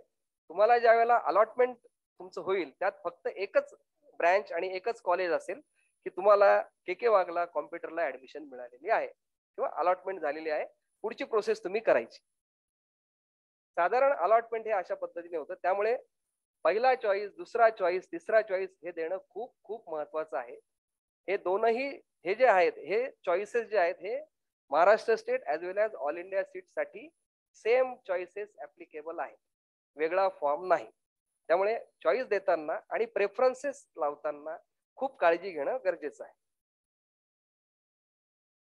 एकदा मला अलॉटमेंट झालं, आता मला पुढे काय करायचं, मला समजलं की मला एक माझ्या लॉग इन मध्ये मला मिळालं की मला या कॉलेजला या ब्रँचला ऍडमिशन मिळते आहे. तर सीट ऍक्सेप्टन्स नावाचा प्रकार आहे जो या राऊंड 1 साठी 4 डिसेंबर ते 7 डिसेंबर आत्ताच्या शेड्यूल प्रमाणे 4 डिसेंबर ते 7 डिसेंबर हे त्याचं शेड्यूल आहे. त्यामध्ये काय करणं अपेक्षित आहे की त्या कॅन्डिडेटनी परत लॉग इन मध्ये जायचं आणि एक अंडरटेकिंग असेल किंवा त्याच्यात एक त्याला डिक्लेरेशन आहे, त्या डिक्लेरेशन मध्ये मला मिळालेली जागा मी ऍक्सेप्ट करतो असं यस म्हणायचं. ऍक्सेप्ट करायची ती जागा, व्हेरीफाय करायचंय मी चॉईस दिला होता, ओके तुम्हाला मिळालेला आहे, ओके, आणि मी ऍक्सेप्ट करतो. हे जेव्हा मी करतो त्यावेळेला मला 100,000 रुपये सीट ऍक्सेप्टन्स फीज जी आहे ही ऑनलाईन भरायची आहे. प्रत्येकाला एकदाच भरायची आहे. 2 राऊंड जरी असले तरी तुम्हाला सुरुवातीला जी सीट मिळालेली आहे ती जर तुम्हाला ऍक्सेप्ट करायची असेल तर 1,000 रुपये तुम्हाला ऑनलाईन भरायचे आहेत. त्याच्यानंतर तुम्ही हे जेव्हा करता त्यावेळेला तुम्हाला 3 ऑप्शन पैकी एक ऑप्शन सिलेक्ट करायचं आहे. तुम्हाला सीट घ्यायची आहे, तुम्ही ते डिक्लेअर करता की yes I am accepting this seat, मी 1,000 रुपये पण भरतो आहे, पण ते करताना मला 3 ऑप्शन द्यायचे. त्यातला पहिला ऑप्शन जो आहे त्याला ऑटो फ्रीज असं म्हटलंय. समजा एखाद्या विद्यार्थ्याला त्याने दिलेल्या चॉईस पैकी पहिला चॉईस अलॉट झाला, फर्स्ट प्रेफरन्स जो दिला होता तो त्याला मिळालेला आहे. एकदा त्याला फर्स्ट प्रेफरन्स मिळाला की म्हणजे काय, मी 12 प्रेफरन्स दिले, 11 दिले, त्यातला सगळ्यात चांगला जो होता तो मी पहिल्यांदा लिहिलेला होता तो मला मिळालाय. म्हणजे आता उरलेले मला नाही मिळाले तरी चालणार आहे, माझा बेस्ट चॉईस जो होता तो मला मिळालेला आहे, मला याच्या पुढे बेटरमेंटची गरज नाही कारण मी तो पहिला चॉईस लिहिला होता. त्यामुळे ऑटोमॅटिकली ती जागा फ्रीज होईल तुमच्या नावापुढे. तुम्हाला बेटरमेंटचा चान्स असणार नाही, तुम्हाला पुढचे जे काही राऊंड्स असतील त्याला जाता येणार नाही.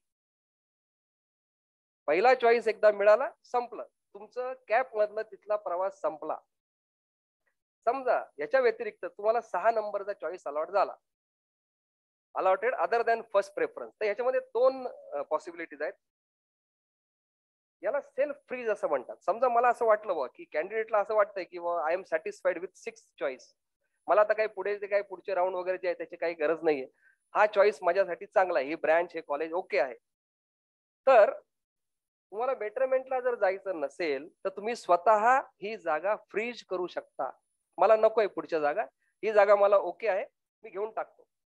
त्याच्यामध्ये सेल्फ फ्रीज असा एक ऑप्शन असेल, तो ऑटोमॅटिकली तुम्हाला ती जागा फ्रीज होईल, पुढच्या राऊंडला जाण्याची गरज नाही, तुम्हाला जाता येणार नाही एकदा तुम्ही ते सेल्फ फ्रीज केल्यानंतर. तिसरा ऑप्शन जो आहे तो नॉन फ्रीज आणि बेटरमेंटचा ऑप्शन आहे. समजा आपल्याला हा 6 नंबरचा ऑप्शन मिळाला आणि मला असं वाटतं की नाही बा, मला वरचे 5 पैकी काही मिळालं तर अजून जास्त चांगलं वाटेल. ते उरलेले जे 5 आहेत किंवा हे 5 किंवा काही नवीन ऑप्शन मला देऊ शकतो मी सेकंड राऊंड साठी ते. तर candidate is not satisfied with allotment. मला 6 नंबर मिळते पण मला पहिल्या 5 पैकीच पाहिजे. तर तो त्या बेटरमेंट साठी जाऊ शकतो. त्याच्यासाठी त्याला ती जागा फ्रीज करायची नाहीये. नॉट फ्रीज असा ऑप्शन आहे, तो त्यांनी द्यायचा आहे. 1000 रुपये भरायचे आणि पुढच्या राऊंडची वाट बघायची. पुढच्या राऊंड मध्ये जर त्याला चांगली जागा मिळाली, त्यांनी जे ऑप्शन दिलेले असतील त्यातली जागा मिळाली, तर ह्या जागेवरचा त्याचा क्लेम ऑटोमॅटिकली फोरफिट होतो, त्याला मिळणार नाही. पण जोपर्यंत त्याला पुढची जागा मिळत नाही तोपर्यंत ही जागा त्याच्याचकडे राहील. समजा दुर्दैवाने त्याला या वरच्या 5 पैकी त्याने ऑप्शन फॉर्म बदलला नाही, हे वरचे 5 ऑप्शन त्याचे बेटरमेंटसाठी आहेत, त्यातला एकही त्याला चॉईस मिळाला नाही, तरी त्याचा हा 6वा ऑप्शन आहेच आहे, त्याला ती जागा मिळेलच. त्यामुळे याच्यामध्ये काही धोका नाहीये, याच्यामध्ये काही तुम्हाला नुकसान नाहीये, पण बेटरमेंट तुमचं होऊ शकतं. फक्त एक आहे, तुम्हाला काही वेळ, 1 आठवडा 10 दिवस जास्त वेळ थांबावा लागेल, तेवढा पेशन्स ठेवावा लागेल आणि त्याप्रमाणे तुमचं जे काय अलॉटमेंट होईल ते तुम्हाला ऍक्सेप्ट करावं लागेल. जसं मी म्हणालो, हे 5 जे आहेत हे बेटरमेंट साठी अवेलेबल आहेत. या ऑप्शन फॉर्म प्रमाणे मी नवीन ऑप्शन पण भरू शकतो. मला संपूर्ण 100% नवीन ऑप्शनही भरता येतील किंवा यामध्ये काही चेंजेस मला करायचे असेल तर तेही करता येतील. तुम्ही जेव्हा हा सेकंड राऊंडचा ऑप्शन फॉर्म भराल, शेवटचा जो कोड आहे तो तुम्हाला जो मिळालेला आहे तो असेल. ऑटोमॅटिकली तुम्हाला जी पहिल्या राऊंडला जागा मिळाली तो जो चॉईस कोड आहे तो ऑटोमॅटिकली सगळ्यात शेवटचा ऑप्शन म्हणून ऍड होईल, कारण हा शेवटचा मला मिळालेलाच आहे. याच्या वरचे जे आहे त्याच्यासाठी बेटरमेंटचा मी ट्राय करतो आहे. तो जर नाही मिळाला तर माझा हा शेवटचा ऑप्शन मिळालेला जो आहे तो माझ्याकडे असणारच आहे. तुम्हाला असं वाटतं की हे 3 ऑप्शन्स आहेत, सेल्फ फ्रीज, ऑटो फ्रीज आणि नॉन फ्रीज. हे अतिशय काळजीपूर्वक एक्झरसाइज आपल्याला करायचे आहेत आणि त्यानंतर आपल्याला ही जागा फायनल होते. याच्यात अजून एक महत्वाची गोष्ट आहे, बऱ्याच लोकांनी ज्यावेळेला फॉर्म भरला त्यावेळेला त्यांच्याकडे काही डॉक्युमेंट्स नव्हते. फॉर एक्झाम्पल व्हॅलिडिटी सर्टिफिकेट आहे, नॉन क्रिमिलियर आहे किंवा इकॉनॉमिकली विकर सेक्शनचं जे सर्टिफिकेट आहे ते सर्टिफिकेट त्यांच्याकडे नव्हते. त्यांनी त्याच्यासाठी अर्ज केलेला होता. अर्ज केल्यानंतर त्याची जी रिसिप्ट मिळाली ती त्यांनी अपलोड केलेली होती आणि ते वाट बघत होते की मला 10-15 दिवसात हे सर्टिफिकेट्स मिळतील. समजा अशा कॅन्डिडेटला एखादी सीट अलॉट झाली तर त्याला ती सीट घेता येईल का? तर त्याचं उत्तर असं आहे की आता आपला हे जे अलॉटमेंटची जी प्रोसेस आहे आणि कन्फर्मेशनची जी प्रोसेस आहे ती 7 तारखेपर्यंत आहे. 4 डिसेंबर ते 7 डिसेंबर पर्यंत मला जी जागा मिळाली ती कन्फर्म करता येईल. तर 7 डिसेंबर पर्यंत जर मला ते सर्टिफिकेट मिळालं तर मला ते अपलोड करायचं आहे. ते अपलोड केल्यानंतरच मला ती जागा मिळेल, तोपर्यंत मिळणार नाही. समजा तुम्हाला आज जर ते सर्टिफिकेट मिळालं असेल, लगेच स्कॅन करा, अपलोड करा, तुमचं पुढचं काम वाचेल. समजा जर सर्टिफिकेट मिळालं नसेल तर तुमचं अलॉटमेंट कॅप राऊंड 1चं कॅन्सल होईल. तुम्ही जर ते वेळेत उपलब्ध करू देऊ शकला नाही तर तुमचं अलॉटमेंट कॅन्सल होईल, तुमचा त्या जागेवरचा क्लेम जाईल आणि पुढच्या राऊंड साठी तुम्ही ओपन कॅटेगरीचे कॅन्डिडेट म्हणून पात्र व्हाल. जर तुमचे मार्क्स 45% वर्क असतील तर तुम्ही इलिजिबल असाल ओपन कॅटेगरीसाठी, तर तुम्ही ओपन कॅटेगरीसाठी पात्र व्हाल आणि मग नंतर पुन्हा नवीन जे काही ऑप्शन भराल किंवा जे काही ऑप्शन तुमचे आहेत त्याच्याप्रमाणे जी काही सीट मिळेल ती तुम्हाला मिळेल. आधीच्या सीटवरचा तुमचा क्लेम जाईल. त्यामुळे तुम्ही जर काही रिसिप्ट दिलेल्या असतील अगेन्स्ट काही सर्टिफिकेट्स तर ते सर्टिफिकेट्स लवकरात लवकर मिळवा. मिळाल्यानंतर लगेच अपलोड करा आणि त्याच्यानंतरच तुम्हाला या जागा क्लेम करता येतील. एकदा मी जागा क्लेम केली, पैसे भरले 1000 रुपये आणि नॉन फ्रीज, सेल्फ फ्रीज काहीतरी झालं. आता मला कॉलेजला जाऊन ऍडमिशन घ्यायची आहे. तर कॉलेजला जाऊन ऍडमिशन घेण्यासाठीच्या सुद्धा तारखा 4 ते 7 याच आहेत. आता काय, कुठले कॅन्डिडेट लगेच कॉलेजला जातील? आता याच्यामध्ये 2 प्रकार आहेत. काही कॅन्डिडेट्स वेट करतील, काही कॅन्डिडेट्स डायरेक्ट कॉलेजला जाऊन ऍडमिशन घेतील. समजा कॅन्डिडेटला पहिल्या प्रेफरन्सचं कॉलेज मिळालेलं आहे, त्याचा ऑटो फ्रीज झालेला फॉर्म आहे, त्यामुळे त्याला दुसरा फॉर्म पुढच्या राऊंडला जायचंच नाही, त्याची ऍडमिशन जी आहे ती फायनल आहे.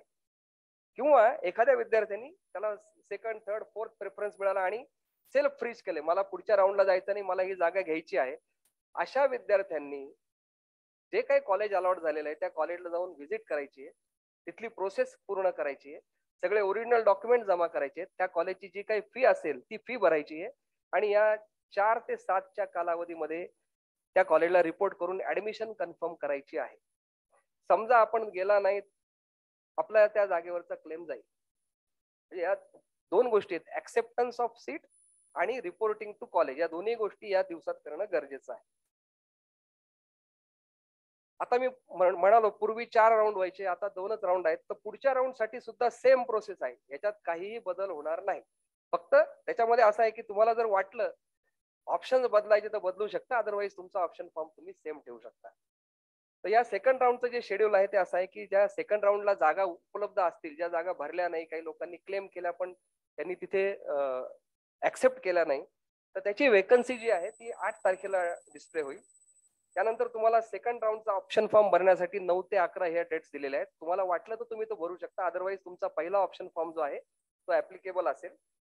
त्याच्यानंतर पुन्हा एकदा सेकंड राऊंडचं अलॉटमेंट होईल, ते 13 डिसेंबरला होईल आणि मग 14 ते 16 या काळामध्ये तुम्हाला त्या सीट ऍक्सेप्ट करायच्या आहेत आणि कॉलेजला जाऊन ऍडमिशन कन्फर्म करायची आहे.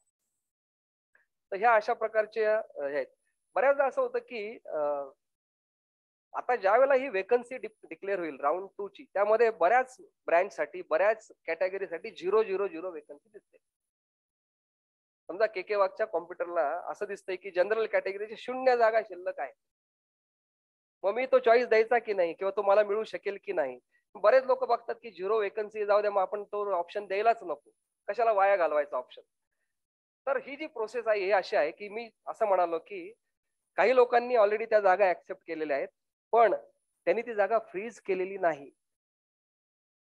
तो विद्यार्थी बेटरमेंट साठी ट्राय करतो आहे आणि समजा के वागच्या कॉम्प्युटरला ज्यांनी ऍडमिशन कन्फर्म केलेले आहेत त्यातल्या 10 कॅन्डिडेटनी बेटरमेंटला चॉईस दिलेला आहे, त्यातल्या एका कॅन्डिडेटला बेटरमेंट मिळाली, ती जागा रिकामी झाली, ती पुढच्या कॅन्डिडेटला लगेच अवेलेबल होईल, हे लक्षात घ्या. त्यामुळे ही डायनॅमिक प्रोसेस आहे, त्यामुळे स्टॅटिक वेकन्सीवर अवलंबून राहू नका. तुमचे जे काही ऑप्शन्स आहेत, अलॉटमेंटची प्रोसेस जी आहे त्याच्यामध्ये हजारो वेकन्सीज या ऑनलाईन क्रिएट होणार आहेत आणि तुमच्यासाठी अवेलेबल होणार आहेत. त्यामुळे इथे 0 जागा आहेत म्हणून मी आता काही हा चॉईस देत नाही, अशा पद्धतीने कुणीही विचार करू नये. कारण ही डायनॅमिक प्रोसेस आहे. एकदा एकाच बेटरमेंट झालं, ती जागा रिकामी. आमच्या इलेक्ट्रॉनिक्स मध्ये आम्ही त्याला होल इलेक्ट्रॉन पेअर असं म्हणतो. एक इलेक्ट्रॉन जर एकाकडनं दुसरीकडे जात असेल तर तो त्या नवीन जागेवर एक होल क्रिएट करतो, पुन्हा ती जागा त्यांनी बदलली तर त्या जागी होल क्रिएट होतो. तसं एक विद्यार्थी दुसऱ्या जागेवर जर जात असेल तिथे वेकन्सी क्रिएट होते आणि ती वेकन्सी त्याच्या पुढच्या कॅन्डिडेट्सला अवेलेबल असेल. तर मला असं वाटतं की ह्या गोष्टी आपण जर व्यवस्थित लक्षात ठेवल्या तर आपल्याला फॉर्म भरताना आणि ऍडमिशन होताना काही अडचण येणार नाही. हे 2 राऊंड जे होते हे कॅप प्रोसेसचे होते, सेंट्रलाइज ऍडमिशनचे होते. याच्यानंतरही असं होऊ शकतं की काही जागा शिल्लक राहिल्यात, रिकाम्या राहिल्या आहेत. तर ह्या ज्या रिकाम्या जागा आहेत त्याच्या अगेन्स्ट आपण ऍडमिशन देऊ शकतो, ऍडमिशन अगेन्स्ट वेकंट सीट्स. तर या देताना ही सेंट्रलाइज ऍडमिशन प्रोसेस नसणार आहे. तर तुम्हाला त्या कॉलेजला जाऊन त्या कॉलेजमध्ये फॉर्म भरायचा आहे तिथला, आणि मग त्या कॉलेजची जी काही प्रोसेस असेल त्या प्रोसेस प्रमाणे तुम्हाला त्या ऍडमिशन होतील. तर ह्या ऍडमिशन साठी 17 डिसेंबर ते 23 डिसेंबर हे शेड्यूल दिलेलं आहे. 23 तारखेपर्यंत सगळे ऍडमिशन संपतील. आपलं अकॅडमिक्स कधी सुरू होईल, तर पहिला राऊंड झाल्या आम्हाला घाई आहे, त्यामुळे आम्ही आमचं अकॅडमिक सुरू करणार. 7 तारीख ही कॉलेज रिपोर्टिंगची शेवटची तारीख आहे आणि त्याच दिवशी अकॅडमिक ऍक्टिव्हिटीज चालू होतील. मे बी आपण टीचिंग लगेच सुरू करू, सगळे कॉलेज सुरू करतील असं नाही, पण AICTE मॅन्डेटरी केलेला इंडक्शन प्रोग्राम आहे, म्हणजे एकमेकांची ओळख करून घेणे, विद्यार्थी आणि कॉलेज यांच्यामधला दुवा साधणे किंवा त्यांच्यात समन्वय साधणे, अशासाठी एक इंडक्शन प्रोग्राम डिफाईन केलेला आहे. तो इंडक्शन प्रोग्राम काही कॉलेजेस सुरू करतील आणि मे बी सगळे ऍडमिशन झाल्यानंतर ऍक्च्युअल अकॅडमिक सुरू होईल, जेणेकरून कुठल्याही विद्यार्थ्याचं नुकसान होणार नाही. पण आज शेड्यूल प्रमाणे अकॅडमिक ऍक्टिव्हिटीज चालू होण्याची जी तारीख आहे ती 7 डिसेंबर आहे. त्यामुळे 7 डिसेंबरला तुम्ही वर्गातही येऊ शकता, कारण आता ऑफलाईन मोड मध्ये कॉलेज सुरू झालेले. मला जेवढं बोलायचं होतं ते मी बोललो आहे आणि वेळोवेळी मी सांगितलंय की हे मुद्दे महत्वाचे आहेत. हे फेज खरंच महत्वाचं आहे, कारण आपण आपल्याला करिअर निवडायसाठी जे काही चॉईसेस आहेत हे आपण याच्यात देतो आहोत. त्यामुळे अतिशय काळजीपूर्वक ही एक्झरसाइज करा, लाईटली घेऊ नका. जसं नाठे सरांनी म्हटलं तसं तुमचा ID पासवर्ड कुठल्याही बाहेरच्या माणसाला देऊ नका. तुमचं भवितव्य तुमच्याच हातात ठेवा, तुम्हीच घडवा. विनाकारण कोणाकडे तरी काहीतरी दिलं आणि त्यांनी तुमच्या भविष्याशी खेळ केला असं नंतर तुम्हाला वाटायला नको. आपला जो काही हक्क आहे तो आपण व्यवस्थित एक्झरसाइज करा आणि चॉईसेस व्यवस्थित जर दिले तर तुम्हाला अलॉटमेंट व्यवस्थित होईल. आणि जर तुम्हाला शंका असेल, जसं नांदुरकर सर म्हणाले, आमच्याकडे फॅसिलिटेशन सेंटर आहे, त्यानंतर आमच्याकडे काउन्सिलिंगसाठी एक्सपर्टची टीम आहे, तर तुम्ही केव्हाही के वागला येऊ शकता. तुमच्या ज्या काही शंका असतील त्या विचारू शकता. तुम्हाला पर्सनली येणे शक्य नसेल, तुम्ही ईमेल करू शकता. कॉलेजचे नंबर कॉलेजच्या वेबसाईटवर आहेत, तुम्ही त्या नंबरवरही कॉन्टॅक्ट करू शकता. तुमच्या सगळ्या शंकांचे उत्तर देण्याचा आम्ही प्रयत्न करू. त्या मिनिटालाच उत्तर दिलं जाईल किंवा शंका निरसन होईल असं नाही. मे बी 1-1.5 तास, 2 तास, 1 दिवस, पण वेळेच्या आधी आम्ही तुमच्या शंकांचं निरसन करू आणि तुम्हाला योग्य ती मदत करण्याचा प्रयत्न करू. तुम्हाला सगळ्यांना तुमच्या ड्रीम कॉलेजला ऍडमिशन घेण्यासाठी खूप खूप शुभेच्छा. थँक्यू. तुमचे जर काही क्वेश्चन्स असतील तर ऑनलाईन जे काही कॅन्डिडेट्स आहेत त्यांनी चॅट बॉक्स मध्ये ऑलरेडी विचारलेले आहेत. आणि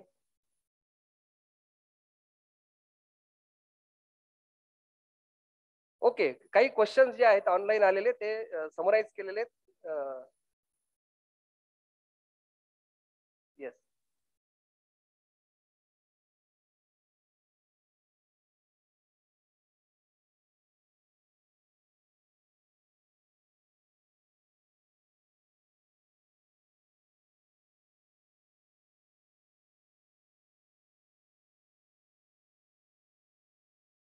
ऍडमिशन रिलेटेड क्वेश्चन्स मधला, can you please give some information about preparation of GATE exam.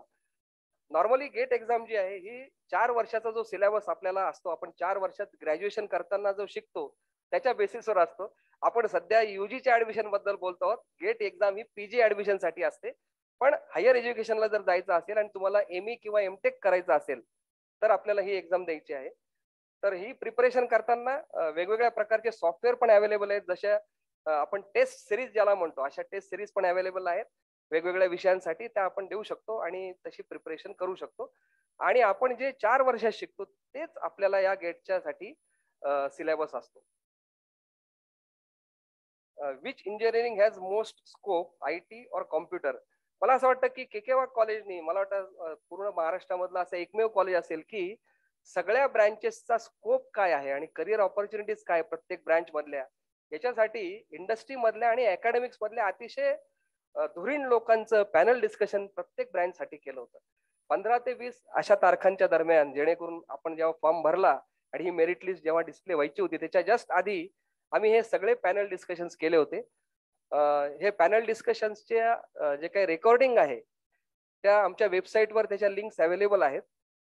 कारण ह्या प्रश्नाचं उत्तर देणं हे सोपं नाहीये, कारण सगळ्या ब्रँचेस आमच्यासाठी चांगल्याच आहेत. सगळ्या ब्रँचेसला सारखा स्कोप आहे. तुमचा माइंडसेट काय आहे, तुमच्या स्किल्स कशा आहेत आणि तुमची धमक किती आहे याच्यावर सगळं डिपेंड करतं. त्यामुळे सगळ्या ब्रँचेस या चांगल्याच आहेत, सगळ्या ब्रँचेसला स्कोप आहे. असं कधीच झालं नाही की या ब्रँचला शिकल्यामुळे त्याला पुढे काही करता आलं नाही. त्यामुळे सर्व ब्रँचेस चांगल्या आहेत.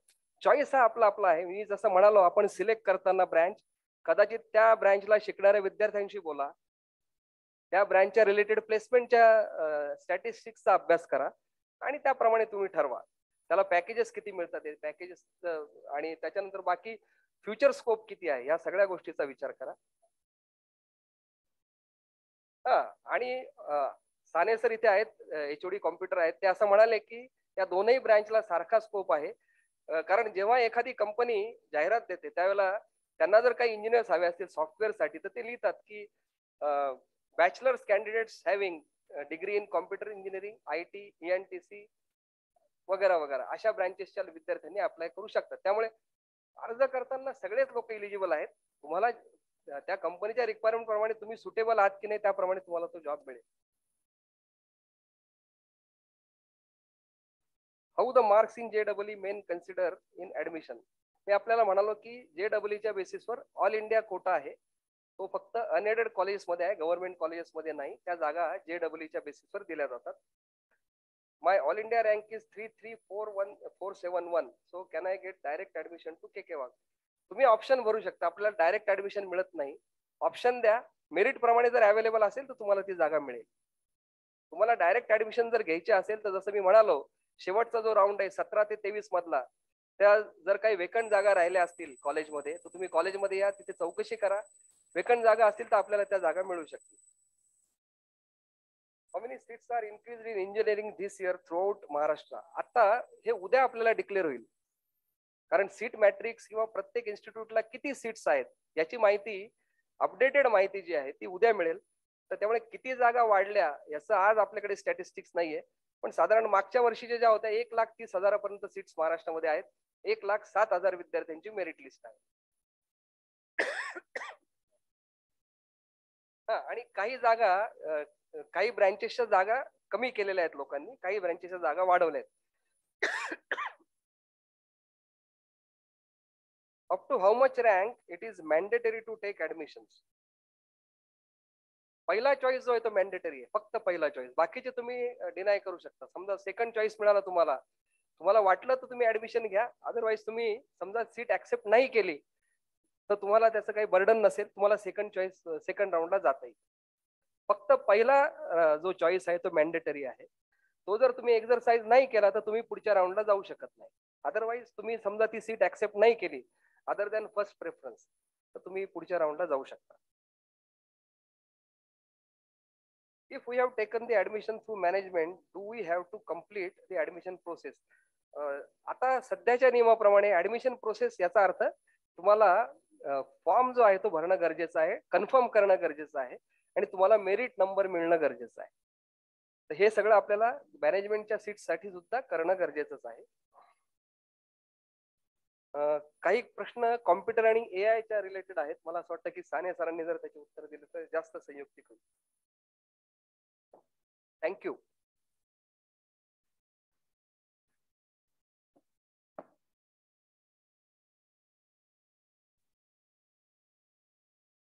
पहिला प्रश्न आहे त्याच्यासाठी प्रश्न स्पेसिफिकली कॉम्प्युटर सायन्स आणि AI याच्या बाबतीत आहे. तो थोडासा मी अजून पुढे नेतो.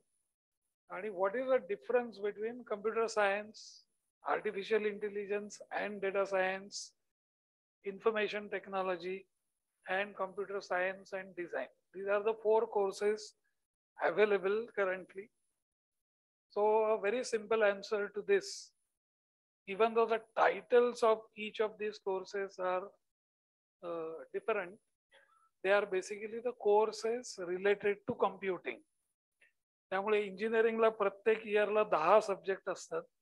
4 वर्षाचा कोर्स आहे, 40 विषय असतात. त्यातलं फर्स्ट इयर कॉमन आहे कुठल्याही ब्रँचसाठी. त्यामुळे उरलेले जे 30 सब्जेक्ट्स आहेत, 30 कोर्सेस आहेत, त्याच्यामध्ये साधारणतः आपण पुणे युनिव्हर्सिटीसाठी बोलतोय, साधारणतः हीच परिस्थिती ऑल ओव्हर इंडिया तशीच आहे. या 30 पैकी साधारणतः 22 ते 24 कोर्सेस जे आहेत हे या 4ही ब्रँचेसमध्ये सेमच आहे. त्याचं कारण असं आहे की कॉम्प्युटर सायन्स आणि डिझाईन आणि AI आणि डेटा सायन्स हे थोडेसे म्हटले तर याला आपण स्पेशलाइज कोर्स असं म्हणू शकतो. पण हे स्पेशलाइज कोर्स जरी असले तरी हे UG स्पेशलायझेशन आहे. त्यामुळे UGला एकदम स्पेशलायझेशन कडे जाता येत नाही. आता मुलं फक्त 12वी झालेले आहेत, त्यामुळे पहिल्यांदा त्यांना प्रोग्रामिंग शिकवावं लागतं, डेटा स्ट्रक्चर शिकवावं लागतं वगैरे वगैरे. त्यामुळे फक्त 6 ते 8 कोर्सेस हे वेगळे आहेत. आता तो फरक काय तो सांगतो. आर्टिफिशियल इंटेलिजन्सला गेलात तर हे जे इलेक्टिव्ह कोर्सेस आहेत हे काही इलेक्टिव्ह हे AI चे रिलेटेड असतील, काही इलेक्टिव्ह हे डेटा सायन्सचे रिलेटेड असतील. एक्झाम्पलच द्यायचं झालं तर AI मध्ये NLP म्हणून आहे, नॅचरल लँग्वेज प्रोसेसिंग किंवा डीप लर्निंग, असे जे कोर्सेस आहेत AI चे रिलेटेड इलेक्टिव्ह असतात. ते जर तुम्ही AIDS ही ब्रँच घेतली तर त्याच्यामध्ये आपल्याला बघायला मिळेल. आणि तुम्ही जर कम्प्युटर इंजिनिअरिंग, बहुतेक इथे प्रश्न विचारांना कॉम्प्युटर इंजिनिअरिंग असं विचारायचं आहे बहुतेक, तर त्यामध्ये जनरलाइज इलेक्टिव्ह असतील. एकच एक्झाम्पल देतो म्हणजे कळेल की कंपायलर एक नावाचा प्रकार असतो, कंपायलर कन्स्ट्रक्शन. तर कम्प्युटर इंजिनिअरिंग मध्ये तुम्हाला कंपायलर कन्स्ट्रक्शन मिळेल. AI आणि DS मध्ये AI आणि डेटा सायन्स याचे सब्जेक्ट्स मिळतील. आता पुढचे 3ही प्रश्न साधारणतः एकच आहेत म्हणून मी त्याच्यावर 3 आणि 4 प्रश्न मला वाटतं एकच आहे की ही जी नवीन ब्रँच आहे कम्प्युटर सायन्स अँड डिझाईनची, तर ही फक्त आता ही पुणे युनिव्हर्सिटीनेच डिझाईन केलेला कोर्स आहे आणि तो आपल्याकडे फक्त अवेलेबल आहे आणि तो या वर्षीच सुरू झाल्यामुळे स्वाभाविक आहे की ही नक्की ब्रँच काय आहे याच्याबद्दल बहुतेक लोकांच्या मनात शंका आहेत किंवा उत्सुकता आहे. तर कम्प्युटर सायन्स अँड डिझाईन हा जो कोर्स आपण पुणे युनिव्हर्सिटीच्या वेबसाईटवर सिलेबस बघितला किंवा आमच्या कॉलेजच्या वेबसाईटवर जरी बघितला तरी तुम्हाला लक्षात येईल की सगळ्या ज्या नवीन इमर्जिंग टेक्नॉलॉजी आलेल्या आहेत थोडक्यात उल्लेख करतो. ऑग्युमेंटेड रियालिटी किंवा व्हर्च्युअल रियालिटी, युजर इंटरफेस किंवा युजर एक्सपिरियन्स, डिझाईन थिंकिंग असेल, गेमिंग असेल, 2D 3D ग्राफिक्स व्हिज्युअलायझेशन असेल, या सगळ्या ज्या इमर्जिंग टेक्नॉलॉजीज आहेत या ब्रँचमध्ये आहेत. थोडक्यात सांगायचं तर एखाद्या कार मॅन्युफॅक्चरिंग कंपनीने नवीन कार जेव्हा ते काढतात तेव्हा त्यांना फिजिकली त्या कारचा प्रोटोटाईप करावा लागतो.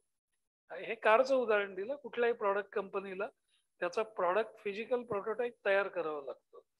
आज व्हर्च्युअल रियालिटी ही पूर्वीची आहे. आता आज त्याच्यामध्ये ऑग्युमेंटेड रियालिटी, मिक्स रियालिटी आणि अशा पुढे वाढतच जाणाऱ्या रियालिटीज आहेत. त्यामुळे डिजिटल एक्सपिरियन्समुळे तुम्हाला आता कार फिजिकली बनवण्याची गरज नाही, प्रॉडक्ट तुमचा फिजिकली बनवण्याची गरज नाही, तर डिजिटल प्रोटोटाईप मार्फत युजरला ॲज इफ आपण ती कारच चालवतोय असा एक्सपिरियन्स देण्या इतकी कॅपॅबिलिटी या टेक्नॉलॉजीजमध्ये आहे. हे एक AR VRचं मी उदाहरण दिलं.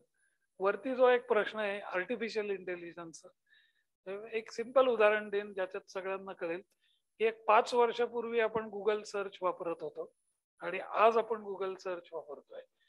दोन ह्याच्यामध्ये आजच्या आणि 5 वर्षापूर्वीच्या गुगल सर्च मध्ये खूप फरक पडलाय आणि आपल्याला असं लक्षात येईल की आपण सर्च करताना काहीतरी शब्द टाकतो आणि आपल्याला लिंक्स येतात, पण त्याच वेळेला कॉम्प्युटरच्या स्क्रीनवर साधारणतः उजव्या बाजूला बाकीच्या पण रेकमेंडेशन्स येत जातात आणि आपण सगळेजण मान्य कराल की 10 पैकी 8 वेळा आपल्याला असं लक्षात येतं की मी सर्च करताना काहीतरी कीवर्ड टाकला होता, पण नंतर हे राईट साईडला जे दिसतंय ते खरं माझ्या मनात होतं.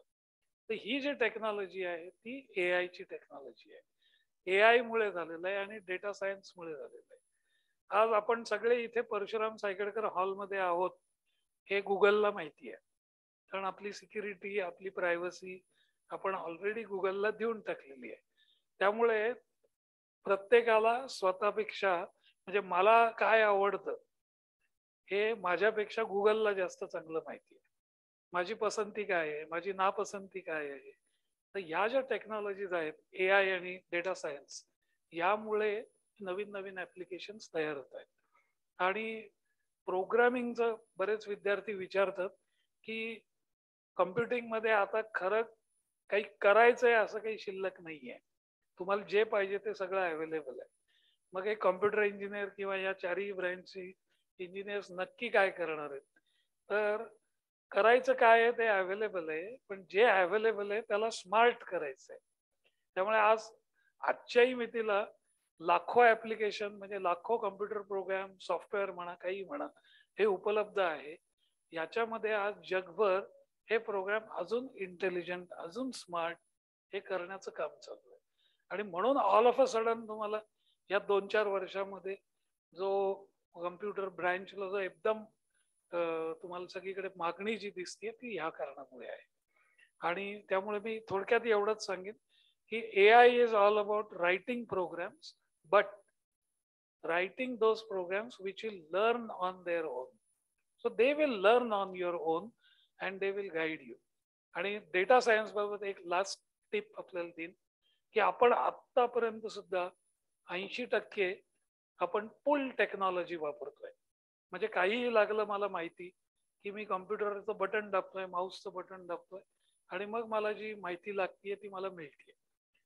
याच्या पुढच्या काळात ही पुल टेक्नॉलॉजी जाणार आहे, किंवा ती गेलेली आहे. आता we are in the push technology. Push technology म्हणजे काय, तुम्ही मागू नका, मशीनच तुम्हाला सांगणार आहे. पण सांगताना ते अतिशय समराईज फॉर्म मध्ये आणि तुम्हाला उपयुक्त पडेल असं तंत्रज्ञान, ज्याला आपण पुश टेक्नॉलॉजी म्हणतो. आणि एआय मध्ये ज्या डिमांड्स येत आहेत, ही एआय आता वापरायला लागलेत, पण माणूस असा आहे ना की त्याला समाधान कधी होणार नाही, की जे मिळालंय ते चांगलं आहे.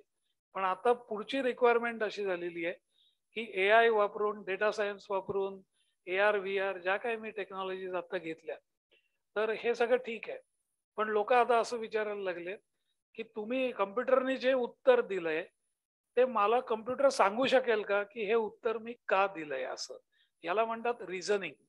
आणि ही आता एक नवीन ब्रँच एआय मधली ऑलरेडी येऊ घातलेली आहे आणि म्हणजे काम चालू आहे, त्याच्यामध्ये रिसर्च होतोय.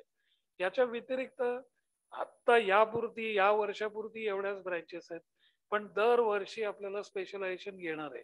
क्वांटम कॉम्प्युटिंग असेल, सायबर सिक्युरिटी असेल, वाटेल तेवढ्या ब्रँच आहेत. ब्लॉक चेनिंग आहे. आपण पेपरमध्ये वाचलं असेल की अख्खं दुबई शहर, त्याची ट्रान्झॅक्शन आता ब्लॉक चेन वर होणार आहे. तर ह्या सगळ्या डिस्ट्रप्टिव्ह टेक्नॉलॉजीज आहेत आणि त्यामुळे ह्या इमर्जिंग आहेत. आणि मला एवढंच म्हणायचंय की कम्प्युटर इंजिनियरनी कम्प्युटिंग शिकायचं आहे, अल्गोरिदम डेव्हलप करायचे आहेत, पण ते वापरायचे आहेत कम्प्युटर इंजिनिअरिंग सोडून दुसऱ्या क्षेत्रात. मग ते फायनान्स असेल, मॅन्युफॅक्चरिंग असेल, आणि त्यामुळे हा ग्रोथ आहे. मला वाटतं या सगळ्या प्रश्नांची उत्तर झाली आहेत. What is the future of this? Robotics बाबत प्रश्न आहे.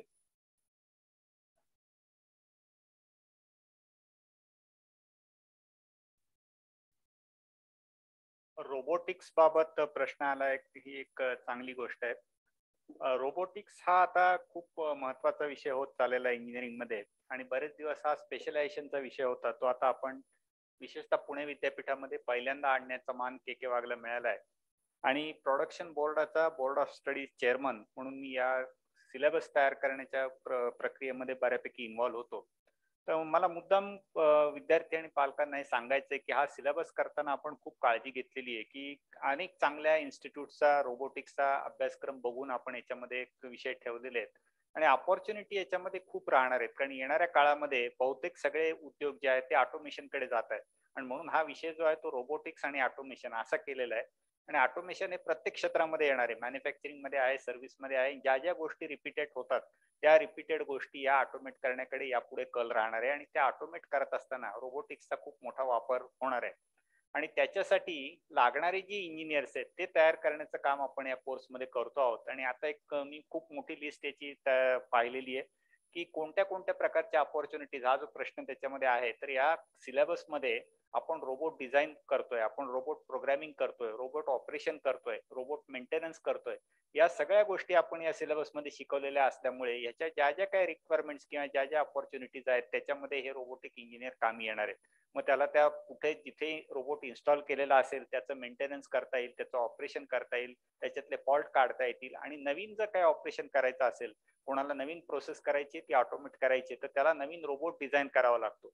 आणि रोबोट डिझाईन मध्ये खूप मोठ्या स्टेप्स आहेत, म्हणजे इतकं सोपं ते नाहीये. त्याच्यामध्ये प्रोग्रामिंग आहे आणि डिझायनिंग आहे, त्याच्यामध्ये इलेक्ट्रॉनिक्स आहे, त्याच्यामध्ये मेकॅनिकल आहे, सॉफ्टवेअर आहे, अशा सगळ्या प्रकारचं मल्टी डिसिप्लिनरी अप्रोच त्याच्यामध्ये आहे. तेव्हा हे सगळं ट्रेनिंग या 4 वर्षाच्या कोर्समध्ये आपण देतो. आणि त्यामुळे ज्या ज्या ठिकाणी रोबोटिक्सचा वापर आहे तिथे वेगवेगळ्या प्रकारे या रोबोटिक इंजिनियरला खूप मोठी मागणी असणार आहे. मग ते रोबोटचं मेंटेनन्स असेल, डिझाईन असेल, ऑपरेशन असेल किंवा सर्व्हिस इंजिनियर म्हणून असेल, अशा सगळ्या प्रकारच्या ऑपॉर्च्युनिटीज या इंजिनियरला मिळणार आहेत. आणि रोबोटिक्सचा स्कोप हा नेहमीच वाढत राहणार आहे.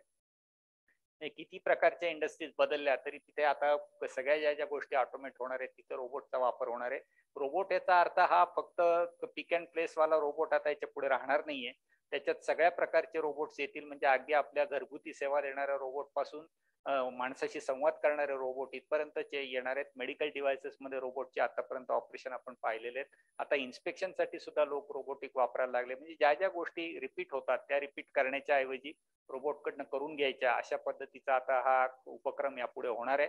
आणि तो सगळीकडे जगभर आहे. आणि ज्या ज्या ठिकाणी आता वर्कर्सची संख्या कमी होते त्या ठिकाणी ऑटोमेशन जास्त होणार आहे. म्हणजे याला जगभरामध्ये याला स्कोप राहणार आहे की फक्त आपल्याच देशात असं नाहीये, तर बऱ्याच देशामध्ये आपण पाहतो की एजिंग पॉप्युलेशन होत चाललेलं आहे. वयस्कर लोक आहेत तर त्यांना मदत करण्यासाठी जे असिस्टन्स लागणार आहे ते या रोबोटिक डिव्हाइसेस मधूनच होणार आहे. त्यामुळे ह्या सगळ्या डिव्हाइसेससाठी खूप मोठी बाजारपेठ असेल आणि बाजारपेठ झाल्यानंतर त्याचे मेंटेनन्स करणारे, त्याची डिझाईन करणारे, ऑपरेट करणारे इंजिनियर्स लागणार आहेत. आणि त्या दृष्टीने आपण हा कोर्स रोबोटिक्स आणि ऑटोमेशन असं सुरू केलेला आहे. सिलेबस अतिशय चांगल्या पद्धतीनं सगळ्या याचा विचार करून इंडस्ट्रीच्या गरजा लक्षात घेऊन तयार केलेला आहे. त्यामुळे याच्यामध्ये निश्चितच पुढे मोठा स्कोप मिळेल. आणि पुढचा जो प्रश्न होता तो फ्युचर, हे ज्या सगळ्या टेक्नॉलॉजीज आहेत या आम्ही काढल्या किंवा के वागनी काढला असं नाहीये. AICTE स्वतः याच्यामध्ये पुढाकार घेतलेला आहे की याच्यामध्ये ज्या इमर्जिंग टेक्नॉलॉजीज आहेत त्याचे ज्ञान आपल्या मुलांना मिळालं पाहिजे. कारण याच्या पुढच्या काळामध्ये सगळ्या जगभरामध्ये याच टेक्नॉलॉजी मोठ्या प्रमाणात वापरल्या जातील.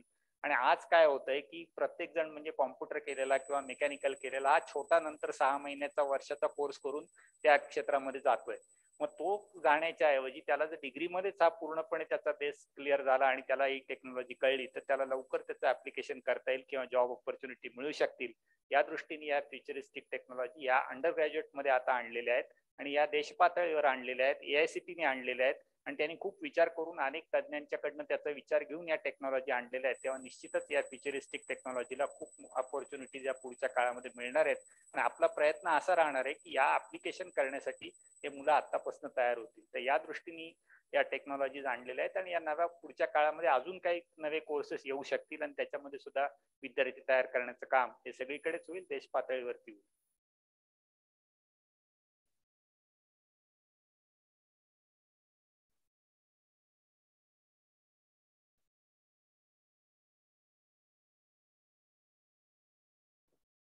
पुढचा प्रश्न आहे, can ENTC students get job in IT? ENTC चा एक फायदा आहे. त्याचा फायदा असा आहे की ENTC इंजिनियर्स हे IT चे सगळे जॉब्स करू शकतातच. त्याच्या व्यतिरिक्त जे लोक IT रिलेटेड जॉब करतात, ज्यांना ENTC चे जॉब करता येत नाही तेही जॉब ते करतात. म्हणजे कोअर इलेक्ट्रॉनिक्स मधले जॉब्स, त्याच्यासोबत ITतले जॉब, साधारण 70% मुलं ENTCतले हे IT इंडस्ट्रीमध्ये चांगलं काम करतात. उरले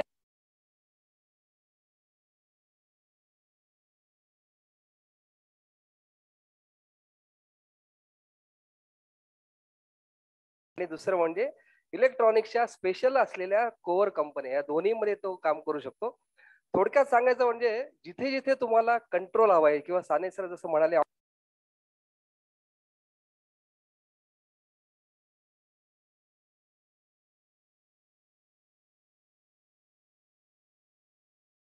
त्यामुळे आमचे जे गुरु आहेत COEPचे व्हाईस प्रिन्सिपल डॉक्टर सुतावणे, त्यांनी आता परवाच्या पॅनल डिस्कशन मध्ये एकच वाक्य सांगितलं की पूर्वी 3 ब्रँचेस, कोअर ब्रँचेस होत्या, सिव्हिल, मेकॅनिकल आणि इलेक्ट्रिकल. आता ENTC ही कोअर ब्रँच झालेली आहे. त्याला असं वेगळं स्पेशलाइज्ड ब्रँच म्हणून कोणीही ट्रीट करत नाही. It is a core branch आणि त्या ब्रँचचा उपयोग सगळीकडे होतो. कॉम्प्युटरमध्ये होतो, AIDS मध्ये होतो, त्याच्यानंतर रोबोटिक्स मध्ये सुद्धा तुम्हाला इलेक्ट्रॉनिक्स आहे, सगळीकडे इलेक्ट्रॉनिक्स आहे. आज जे इलेक्ट्रिक व्हेकल्स आपण म्हणतो, जरी नावात इलेक्ट्रिक असलं कारण ते इलेक्ट्रिक एनर्जीवर चालतं, त्यातलं 70% जे आहे हे इलेक्ट्रॉनिक्सच आहे. त्यामुळे इलेक्ट्रॉनिक्सच्या विद्यार्थ्यांना खूप जास्त स्कोप आहे भविष्यामध्ये आणि तो ITचा जॉबही करू शकतो. थँक्यू.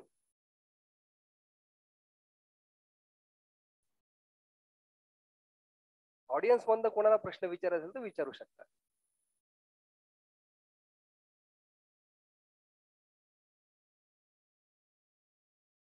Okay, thank you.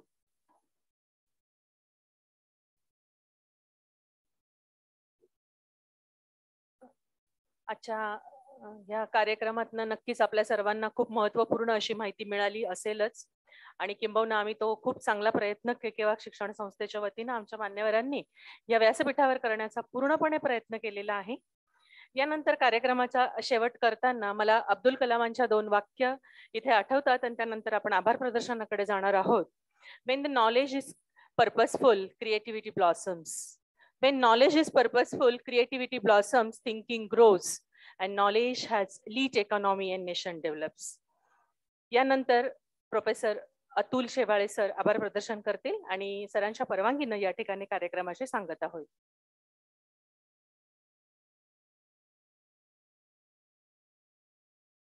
आजच्या या फर्स्ट इयर इंजिनिअरिंग ॲडमिशन प्रोसेसच्या ऑनलाईन आणि ऑफलाईन हा जो कार्यक्रम आयोजित केला आहे, या कार्यक्रमासाठी सभागृहात उपस्थित विद्यार्थी पालक तसेच ऑनलाईन मोडमध्ये जे विद्यार्थी व पालक जॉईन झालेत त्या सर्वांचं संस्थेच्या वतीने मी आभार मानतो. तसे या कार्यक्रमासाठी व्यस्त वेळापत्रकातून professor DP Nathe sir, joint director DTE, यांनी आपल्याला मुलाचं मार्गदर्शन केलं. त्यांच्याही संस्थेच्या वतीने आभार मानतो. आजच्या या कार्यक्रमासाठी प्राचार्य डॉक्टर के नंदुरकर सर, उपप्राचार्य डॉक्टर SS साने सर आणि या कार्यक्रमासाठी जे मार्गदर्शन केलं व प्रवेश प्रक्रियेसंदर्भात असे doctor DM Chandwadkar sir, admission dean आणि विभाग प्रमुख ENTC, या सर्वांचं आभार मानतो. तसेच या कार्यक्रमासाठी जे आम्हाला मार्गदर्शन केलं अशा संस्थेचे अध्यक्ष बाळासाहेब वाघ तथा भाऊ आणि सर्व विश्वस्त यांचे मी आभार मानतो. आणि हा कार्यक्रम जे पार पाडण्यासाठी जी कमिटी आहे त्या कमिटीमधले सर्व वेगवेगळे कमिटी मेंबर्स, शिक्षक कर्मचारी, शिक्षकेतर कर्मचारी या सर्वांचाही मी आभार मानतो. आणि या कार्यक्रम यशस्वी करण्यासाठी ज्यांनी प्रत्यक्ष अप्रत्यक्ष मदत केली त्या सर्वांचा मी इथे कॉलेजच्या वतीने, संस्थेच्या वतीने आभार प्रदर्शन करतो. धन्यवाद.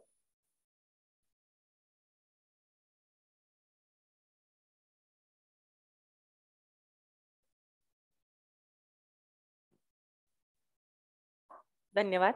शुभरात्री.